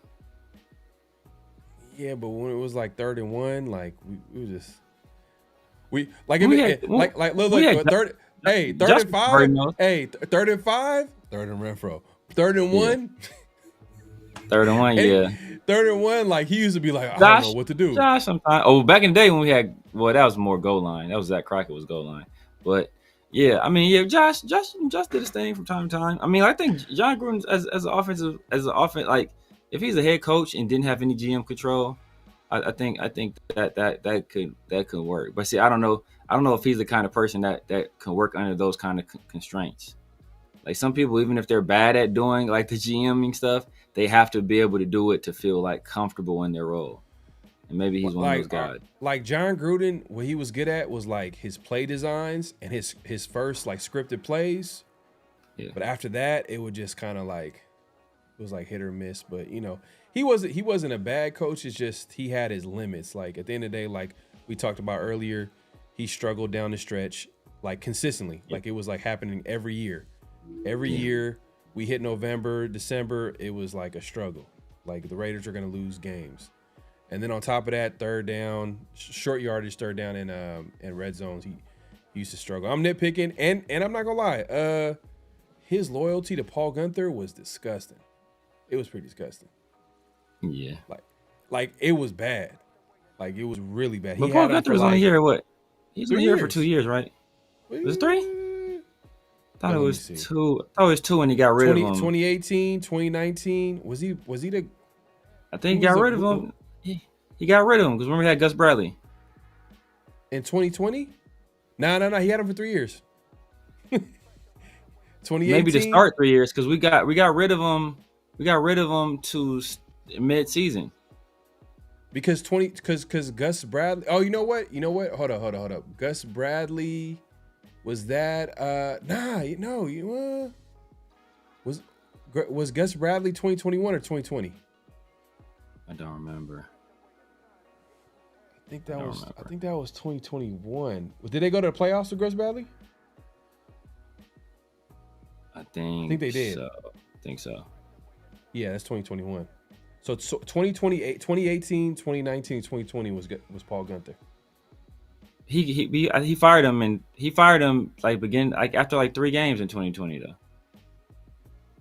He fired him after 3. He fired him in season. Yeah, and Marinelli took over. Oh, okay, yeah, I probably forgot about that. Pete Carroll ain't firing. Look, Pete Carroll ain't firing Brennan. and I would say this. Look. We rag on Paul Gunther when those few games when we had Vontaze Burfict, defense was smooth because he was the quarterback of the defense. He was the guy that basically got everybody aligned. Once the league, got rid of Vontaze for them nonsense hits, which I think was borderline BS anyway. But once the league got rid of Vontaze, then that's when it was all down here from there. Yeah. He got rid of Paul after 2 years. Okay. Yeah. What happened to Green also likes ability to make adjustments? Oh yeah, he did. Thank you, bro. See, there's Raider fans that keep it real. Like Gruden was not perfect. Yeah, no. He was not perfect at all. Yeah, it is what it is. He had a 10-year contract, so he was comfortable. And he was able to live through some of the mistakes he made, especially with him making those terrible draft picks early on. But It is what it is. Dayball looks like a Raider guy as an offensive coordinator. OC, that would be beautiful. I'm not gonna lie. Yeah, just because yeah. You want like a first time head coach? If I'm going to do it, I'm leaning in that direction. Like Tomlin would be intriguing, but like I said, because people bro, Tomlin's only 53 years old, bro. Tomlin is young, but he's been a coach a long ass time, and that's what it's going to be like. That's what it's going to be like with McVay, bro. McVay is only 39. Nah, we're not saying we actually. We agree that both are issues. It's just we're what the discussion is which is the biggest issue. Yeah. What's the biggest issue? Is it the talent or is it the coaching? Yeah. We both feel like it's a problem. It's a problem. Like we could, but tomato. Gruden, great QB coach, big pass on head coach. Yeah. Hey man, it is what it is. It is what it is, man. Let's get to the NFL picks real quick, and then we gonna wrap it up, man. All right. Let's see here.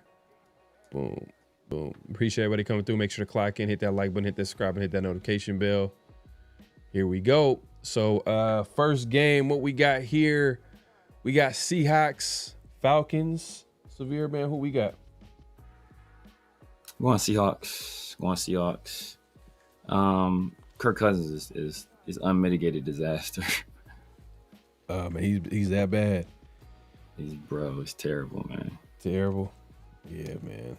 Damn. Like he fell off real quick. As soon as he left, I mean that injury probably didn't help either too. Yeah, facts. Yeah, I gotta go Seahawks, bro. It's crazy. Falcons, they kind of been a little bit of a disappointment this year. Yeah, they don't got no first round pick either. So the Rams got their first round pick, which is crazy. Like they almost have to win games just to save face. Low key, but it's a wrap for them though. It's You think someone's getting fired? who's their coach? Oh boy, maybe. Because how many years has he been there? This is second year, right? No, was this Raheem Morris? Well, look, I take think this it's for the whatever second it's take this for whatever it's worth. Earlier, I was talking about Hosina Anderson. She had she had a tweet earlier today, and she said that if they well, obviously the Falcons lost last weekend, but she said if a team didn't win last weekend, they were ownership was getting ready to fire a coach. So I'm thinking that it's the Dolphins because they've already fired their GM, and I don't know, Mike McDaniel. If Mike McDaniel's available, as an OC, yeah, you go, you do that. damn, he might even get hired as a head coach. Yeah, I wouldn't hire him as a head coach. I would rather want to have as an OC, but I can see a team just being like, hey, you know what? Yeah, we got a young QB here, and work your magic. yeah. Like the Titans or some shit like that. Like Titans. Oh, sure I can would do see some- that. Cause he did the best he could with Tua. He did the best he could with Tua, man. For a minute, Tua was cooking too. Yeah. Let me see what And minted. Devon A-Chain is a dog too. So I mean, and he's getting production out of Ollie Gordon as well. So I mean, he's doing what he's supposed to do. Yeah. Smith is also going with the Seahawks as well. What we got next after this? We got Ravens. We got Ravens and Steelers. Ooh, this one is a good one right here. Man. You know what? This is a Mike Tomlin game right here. I got the Steelers. All these guys is talking all this trash about you see Roethlisberger also be like, hey, it's time for a change of scenery. I mean, he's been there a long time. I mean, I guess like at some point, like even Andy Reid, lost his job and what you call it. So like at some point, it's just time. It's just that time. But that being said, I'm going Ravens. Going Ravens. I think Lamar's, he's been struggling. I think he has a get back game, and then Aaron Rodgers is just disgusting. Yeah, I'm gonna go with Steelers. And he's getting old. It might be Mason Rudolph too. But the receivers too. Let's see. Oh yeah, I already knew. Minty was going Ravens. All right, man. That's gonna be my upset. I'll take it. This is a good upset. 6-6 teams. Yeah, division game too. Yep, division game. Anything can happen. We got Titans and Browns. Severe, who we got? Ooh, we get Cam Ward versus Shador. That's interesting. Interesting right there. We might do that in the future. Someone said spread. Do we do spread? No, we don't. We just do straight up when we do our NFL picks. But I think that's something that we probably might consider in the future.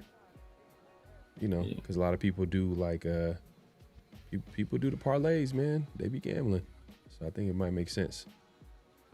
Let's see here. Who'd you go with?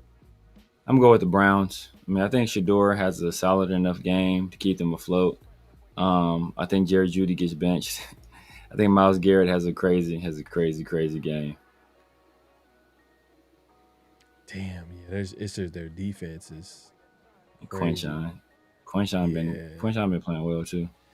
Yeah, I'm gonna go Browns too. I'm not gonna lie. I was thinking like, do the Titans win this game? This is actually this is probably like a winnable Titans game, and just I would love that.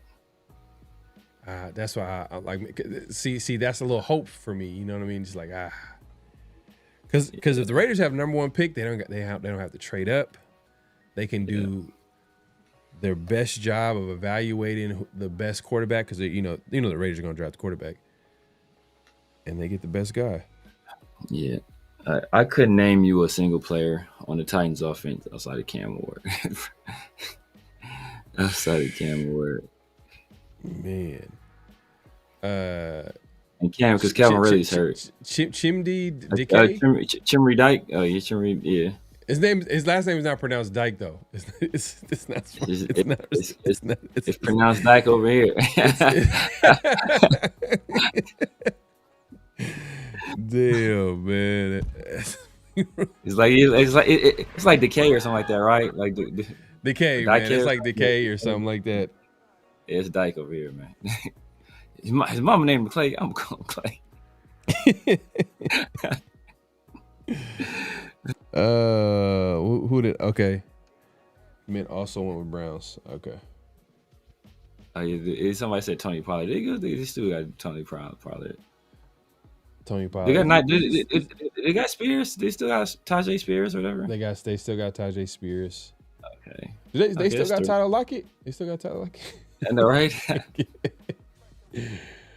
Oh man, that's so funny, man. That team decided to cut Tyler Lockett, but another trash team decided to pick up Tyler Lockett. I wonder who. Yeah. Why was that? Because of the coach. Yeah. Everybody's picking the Browns. Browns 4 sacks for the record. Okay. Yeah. Okay. Yeah, he is close to the record. Yeah, he's only 4 sacks away. Everybody's saying Browns. Yeah, man. Finn says pray for Cam. Yeah, man. Let's go. He's gonna have to. This is where you build your toughness in these types of games. Who's even their backup? I don't even know who their backup is because what's called is out. Will Levis out for the year. Yeah, I don't know. That's a good question. Browns got elite defense. I think the Titans are trying to tank. Yeah, you might be right. Cam's actually good friends with Sanders. Oh yeah. They had like those viral videos. Yeah. Yeah, they're close. Yeah. Browns defense can give more take. Yeah, Browns defense is pretty good, man. Their offense is just terrible. Yeah, as much as people talk about Stefanski, and I seen somewhere where like, oh, would he get an opportunity somewhere else? I think in my head like, damn, the Browns he hasn't figured it out. So what makes you think he's gonna come to the Raiders and figure it out?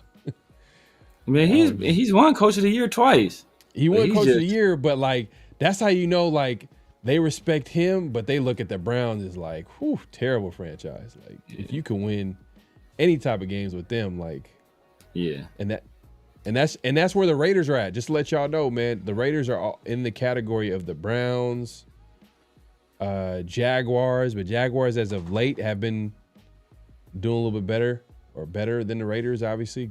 They're looking like they're going to complete for a playoff spot this year. Yeah, with number 1 receiver, Jacoby Myers. For years, Detroit Lions, until they turned it around. Yeah. But yeah, man, Browns for sure on this one. Let's go to the next game, Colts and Jaguars. Oh man, this one, this is a division showdown. I've been picking against the Colts lately. I think Colts win this one. Who you guys fear? Who man got? Let's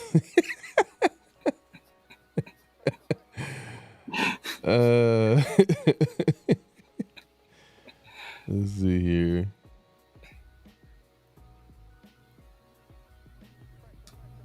You got the Jags. Yeah, the Jags. Damn. All right. Damn. Either way, it's not an upset. All right.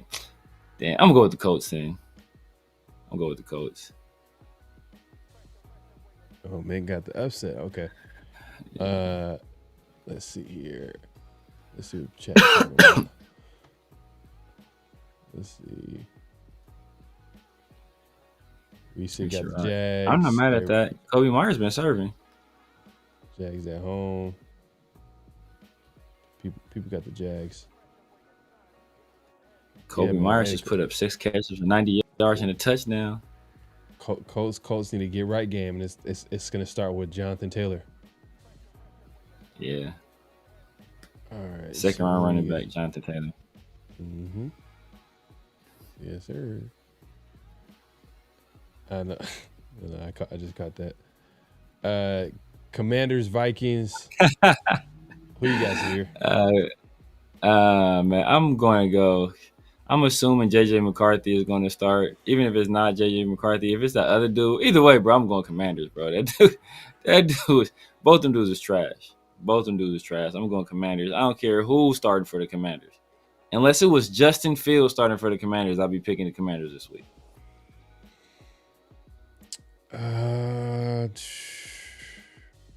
Is Jake Daniels? Is he out for the season? Is he out? I don't care. I do not care. You've seen the guys that play quarterback for the Vikings. I know. But when a team gets skunked like that, like 26-0, that means the following week they're gonna try to like play hella hard, and you know what I mean. And I would pick the other team, but the Commanders are 3-9. You know what I mean? Just like it makes it. They're not like the example of a good team. Damn, we got blown out by the Commanders, and they're 3-9. Yeah. They're 3-9. They're 3-9, and and Jaden Daniels wasn't playing. So for all that Jaden Daniels was healthy earlier in the season, he wasn't. He didn't play this game. Marcus Mariota. Yeah. Damn, that's wild, bro. What's Jeremy McNichols, former Boise State running back, ran all over us. Damn. Look, we beat the Patriots though. And what are they? Right. I'm gonna go Vikings. I think they're gonna find a way to bounce back from being skunked 26-0. You had the Commanders? I got the Commanders. All right. Let's see. This is one of those like it can toss up. I don't even know who's going. Yeah. Yeah, I guess I got the upset on this one. You got the Commanders too. Interesting. He got Commanders too. All right, next game. Before we get to the next game, let's see. Redskins, I feel you. Give me Mariota over who Viking QB is. Yeah, I feel you. Exactly. Mariota is a bum. Yeah. Got the Vikings. Okay. I'll take. Have you seen JJ McCarthy? I'll take commercial break over either team. Man, have you seen JJ McCarthy play quarterback? You think Mariota's a bum? I mean, what's the stat where JJ McCarthy? This is passer rate, not even QBR. Where if he would have just spiked the ball on every play, he would have had a higher passer rating than he did. Like, that's disgusting. Yeah. Dolphins, Jets. Who you got? Oh, man. The Jets are coming off a big win. Adonai Mitchell, man. Hey, they said he wasn't just a throw-in on that trade. They said they wanted him. I like him, bro. For a reason. I like that. I was surprised he was in that trade. Damn, I'm not gonna lie. That trade is like looking kind of. Damn. Especially with Sauce being hurt. Possibly an Achilles. I mean, he said it's the calf strain. He said it's not the Achilles, but 2 first for the ish. Yeah. Adonai Mitchell, Garrett Wood. Damn. And then they got 2. They got how many first round picks from 2? They got 2? Yeah, 2. Yeah, they got 2. Damn. And they got 2 from the Cowboys. For Quinnen. Like the Jets, they got their offensive line isn't bad. Offensive line ain't bad. They got some talent there. They got Brees. They got Garrett Wilson. They got Membu, and then they got someone else on the other side, I think. Right? They got a left. I know Membu's a right tackle. The left tackle I think is solid. I think the offensive line ain't bad. They got some talent at wide receiver. Yeah, I think Will McDonald, pass rusher. It's nice. On defense, I know they gave up some pieces on defense though in order to get these. Sauce and Quinnen, but yeah, those are. Will McDonald been killing ever since he been the guy. He been getting off. So yeah. I'm gonna go Dolphins. I'm gonna go Dolphins, bro. This will make it easy. Did you go Dolphins or Jets? I haven't gone yet. I'm gonna go. See. I'm gonna go. No, I mean, it doesn't matter. I was gonna probably go. Just see. Damn. I'm gonna go Jets. I could go Dolphins, but the Jets ain't playing Justin Fields. I'm gonna keep picking them as long as Justin Fields ain't touching the football. Well, if they win, this is gonna help out the Raiders a lot. Yeah. Well, no, it don't matter. We're in front of them already, so I ain't tripping off them. I know, but it's just like even if like the Raiders like somehow some way do some win a game, stuff, do some stupid stuff, like it keeps them away. But the thing is though, the thing about the Jets, another reason why I want them to win too is because they got draft capital, bro. They really want to get a guy, like they could just trade up, true, and get him. So let's see. Who did Mint go? He went Dolphins. So you got the upset pick. Smooth. Tyrod. Come on, big dog. He came through for you last week, bro, in the clutch. Man. Clutch. Saints Buccaneers, another division game. One team is headed for a lottery pick, or in this case, the draft, top 3, top 5 pick. And then the Bucks still playoff hunt. This is Bucks. I ain't going front. I ain't playing around. What you got?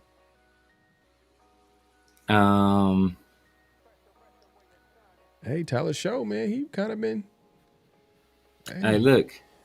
Even if he hadn't been, I think I might just go Saints, bro. At this point, I'm gonna finish last, or I'm gonna catch up. Oh, I ain't gonna catch man. So, but hey, I'll go with the division, but the Buccaneers, I'll take it. Chris Godwin back too, though. So I don't think there's any chance the Saints really. Well, there's like a small chance the Saints win, but we've been seeing some crazy upsets recently. This likely won't be one of them, but hey, let's see. Let's see. Damn, Mint went with the Saints. He went with the Saints? You'd lie. No, he going to damn Saints. He went Bucks.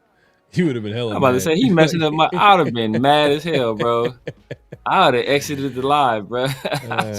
Man. Don't even matter the rest of my picks, man. You pick for me. Fans like Bucks 23-13. Yeah, the Bucks should win, but I'm a get a little crazy. Yeah, Bucks. Oh, Mike Evans is back. Oh yeah, for sure. Oh, I know Godwin. I think Godwin played. Maybe it was Mike Evans. I thought Godwin played last week. Maybe it was Mike Evans. Okay. Everybody going with the Bucks on this one. Yeah, man. 2-10 team, man. That's what happens.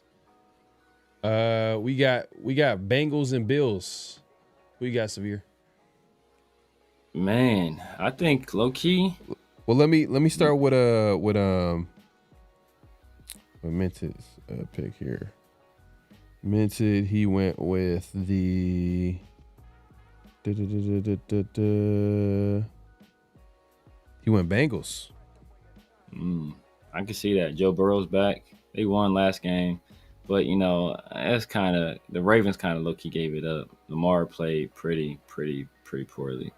I think Sean McDermott, low key, I want to say he's coaching for his job immediately, but if he doesn't go into the playoffs and make a run, I think he's out of there.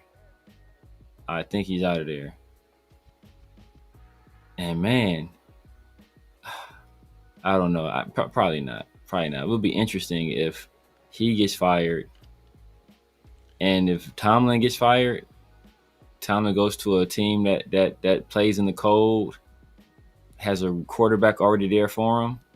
Yeah. All he has to do is find a OC. He already doesn't have to worry about a quarterback anymore. I think, Tomlin gets fired, McDermott gets fired, Tomlin lands in Buffalo. Man, and Tomlin, if he had anything to do with getting receivers in Pittsburgh, oh yeah, that would be like heaven sent for Josh Allen, because they got. I'm not gonna lie, their receivers is nasty. Yeah, bro, it's questionable at best. Yeah, I'm gonna go Keon Bills. Coleman looked like a bus. Keon Coleman he looks like a bus. What's crazy is that Steve Smith said he would be he wasn't gonna be no good. So I think he said he wasn't gonna be no good. So it's crazy. Oh, he said he was not gonna be good? Oh, damn. Yeah. So that's crazy. But yeah, he also said Jack Best was a tight end. So yeah, but I'm going Bills in this one, man. Like I said, I think Sean McDermott, he low key coaching for his job, low key. Hey man, Jack Best should replace Michael Mayer since he doesn't play games. Might as well. At this point, Michael Mayer ain't doing a damn thing anyway, but getting hurt and not doing a damn thing on the field. So you got Bengals or Bills? I forgot. I'm gonna go Bills. Bills. Man. Damn. It's a Joe Burrow factor. That's what it is.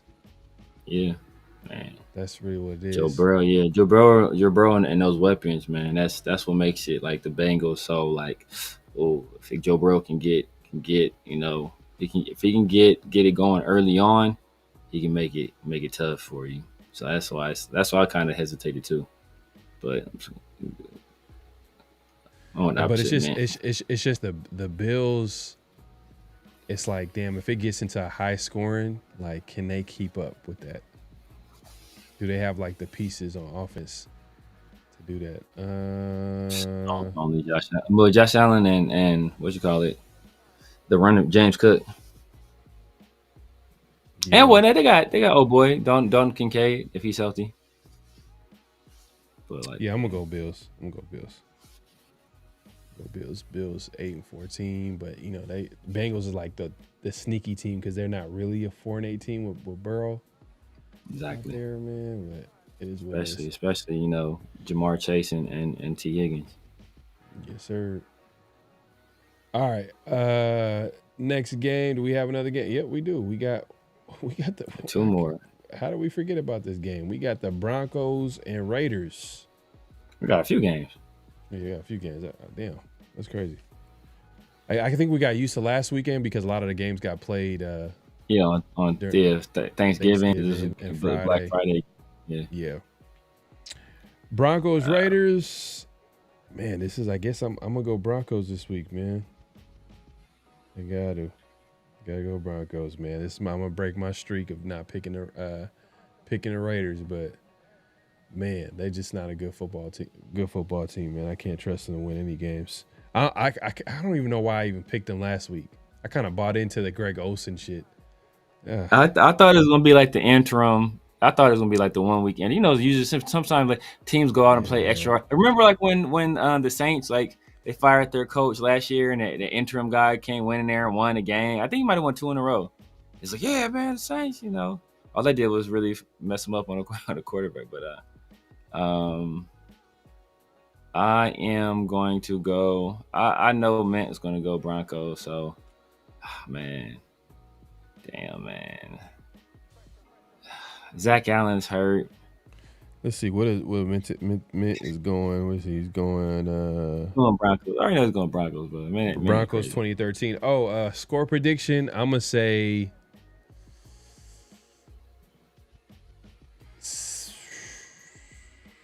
Man, did they score a touchdown?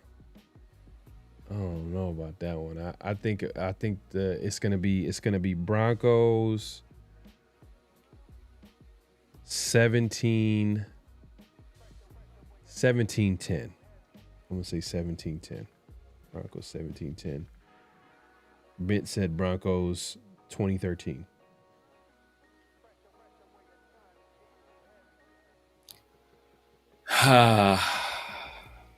You want to pick the Raiders here? Yeah, just because I need. But see, I really don't want us to win though. That's the thing, bro. After this pick, I'm going Broncos, bro. I'm going Broncos. I want to go with Raiders because you were laughing at me for weeks because I was picking the Raiders. You were like, "Oh, you still think they can win, huh?" You still think? No, 'cause I don't even think they can win. I just need some upsets, but I don't want the Raiders to win because I want that pick. So I don't want to be going for the Raiders to beat the Broncos. Like, bro, I want a good game, be competitive. See Brock Bowers play well, see Maxx, see Genty play well, and then we lose. And we keep our draft position intact. Hey, Finn, bro, we've been picking. I'll speak for myself. I've been picking the Raiders every week, bro. Every week. Every week. There's not a good football team. And shit, hey man, I'm trying to need to win this. I gotta win, bro. Right now I'm like behind in the pick, so gotta do what I gotta do. Sacktown says 16-10 Raiders. Okay. I was almost right there with you. L says Broncos 14-7. What was your score prediction? I'm going to go Broncos 17-3. 17-3. Yeah, damn. France is ruthless. Is it 42? Damn, that's rough. I don't respect Bo Nix at all though. So it's like I have no respect for Bo Nix as a player. Yeah. Bears Packers, AFC North showdown. A lot of divisional games this weekend. Yeah. Let's see what Minty got. I'll go first in this one. I'm going Packers. Going Packers. I'm going Packers. Minted is going. He's going Bears.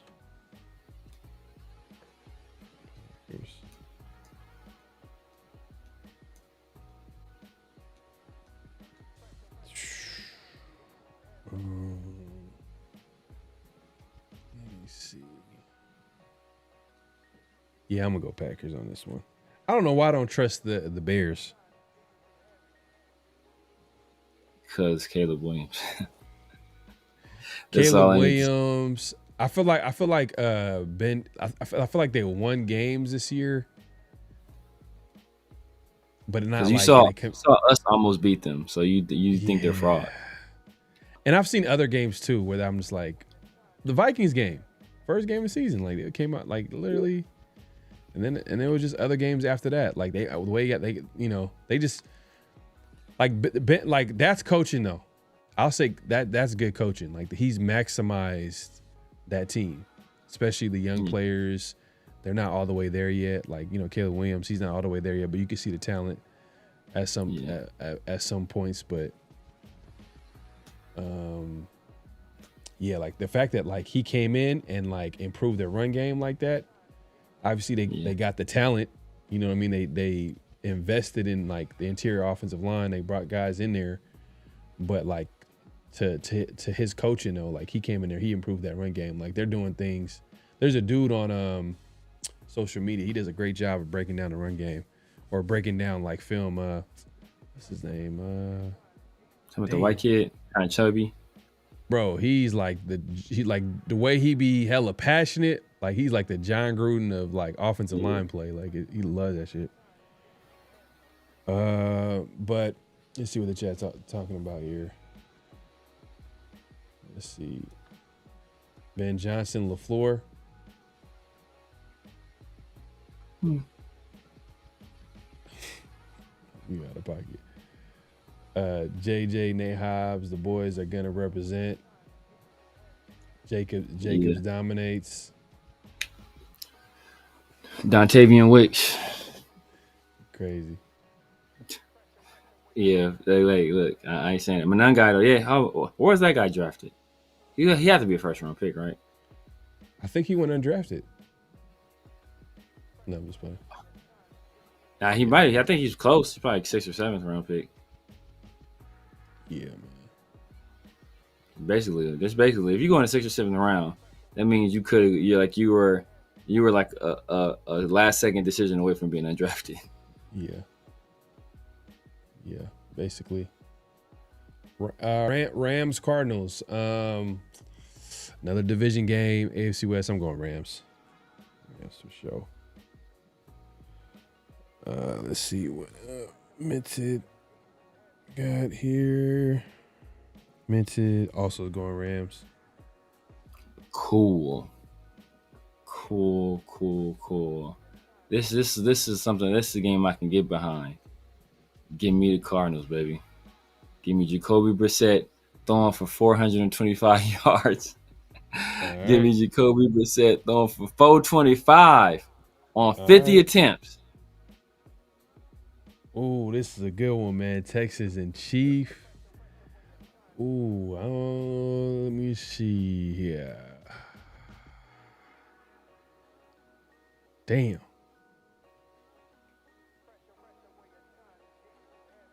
You know what?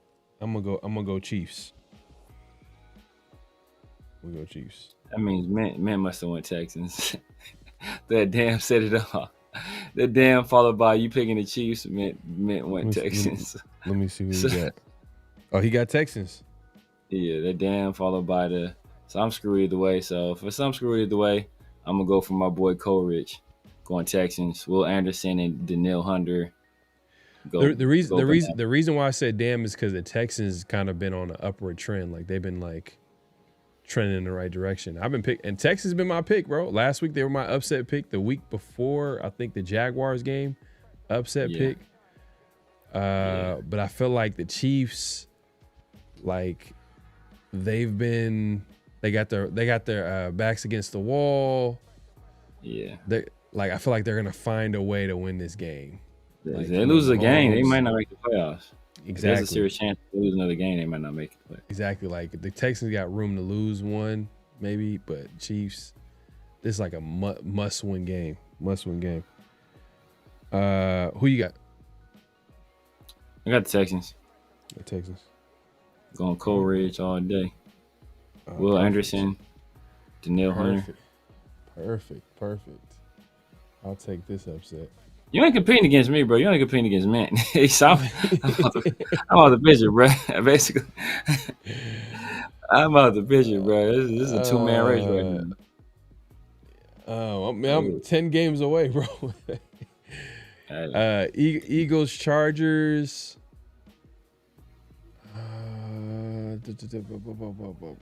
Eagles, Chargers. Damn, Eagles have been like kind of like they have a weird season. I'm gonna go Eagles.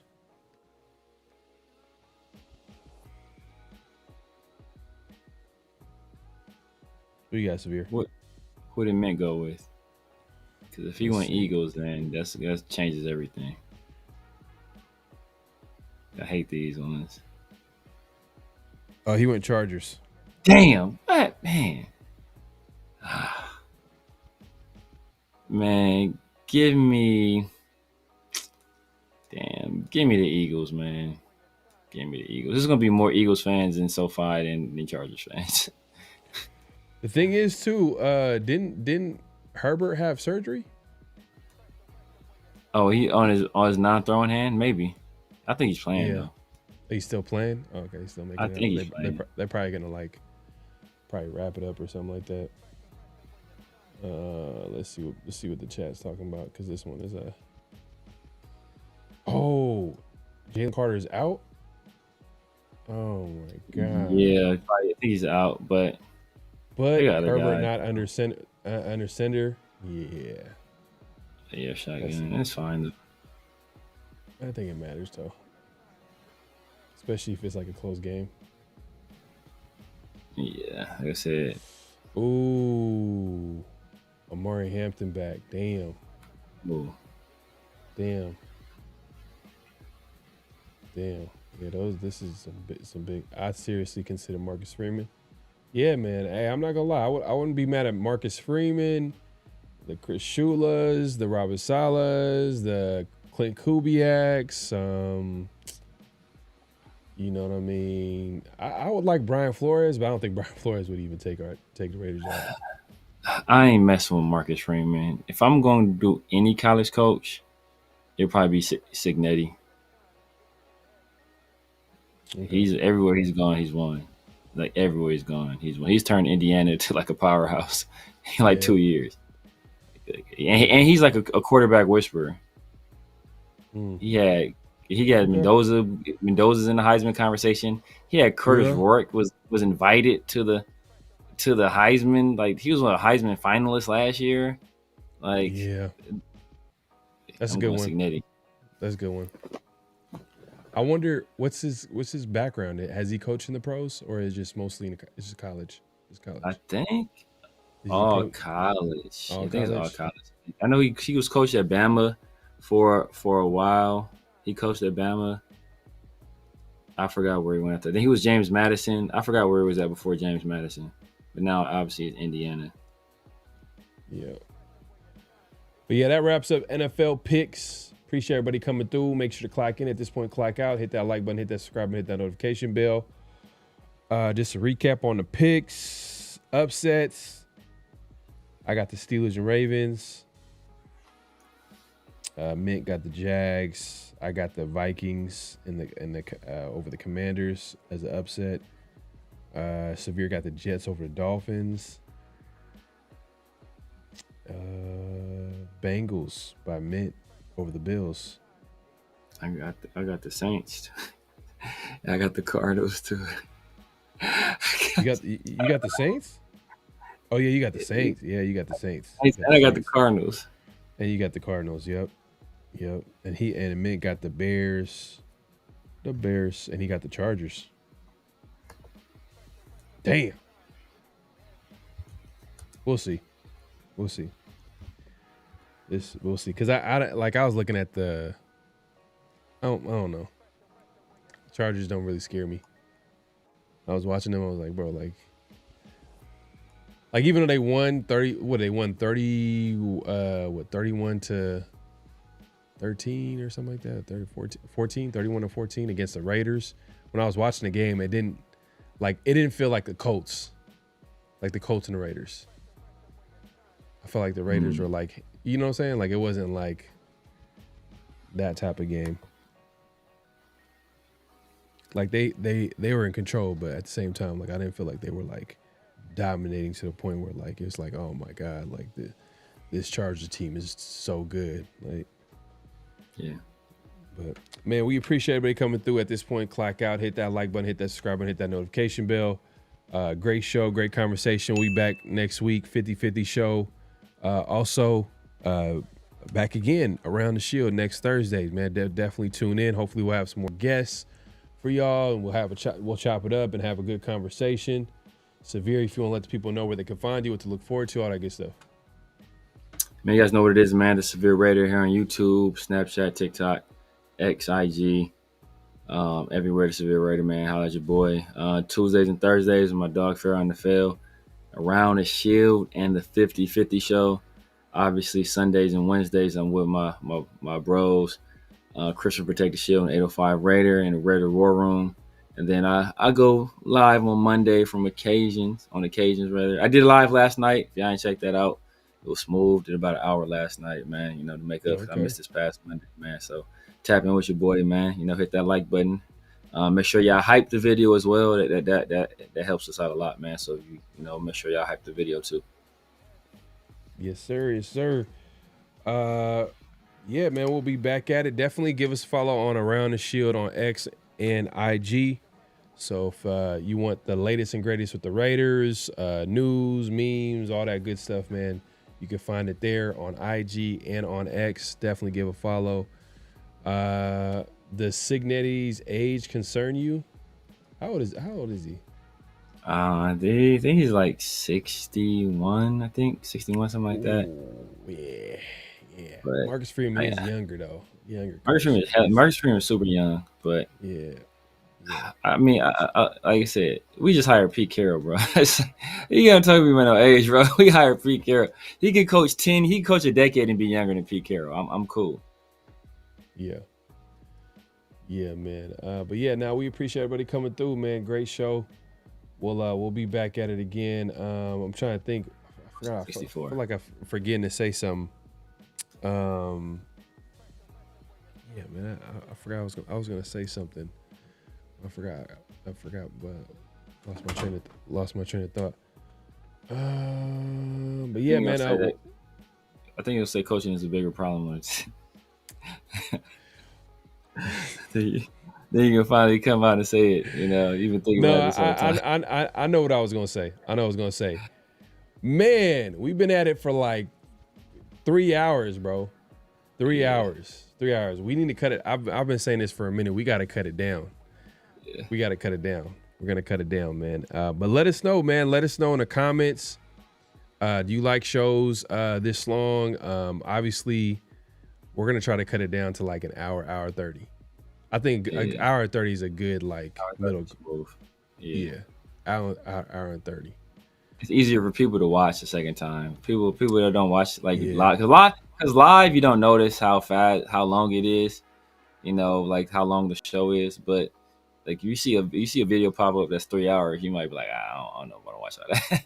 That's 3 hours. Yeah, so it's easier. It's like, you know, you just on the road, at the gym, whatever the case may be, doing whatever you got going on. You can just have it in the background and enjoy the conversation. Obviously, also leave comments as well. We do read comments, so definitely leave comments. And like Severe said, hype the video.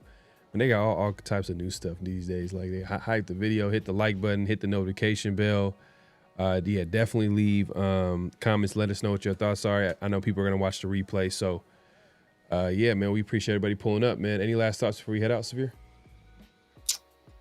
Nah, man. Yes, man. As you just said, man, make sure you hit both channels, man. Hit the like button, hit the subscribe button, both those channels, man. I think I just crossed 1,600, man. So we're on the drive for 2K, man. Like, you know, like Chris Johnson, CJ 2K, baby. Let's make it happen. There you go. All right, man. We out of here. Peace. Just win, baby.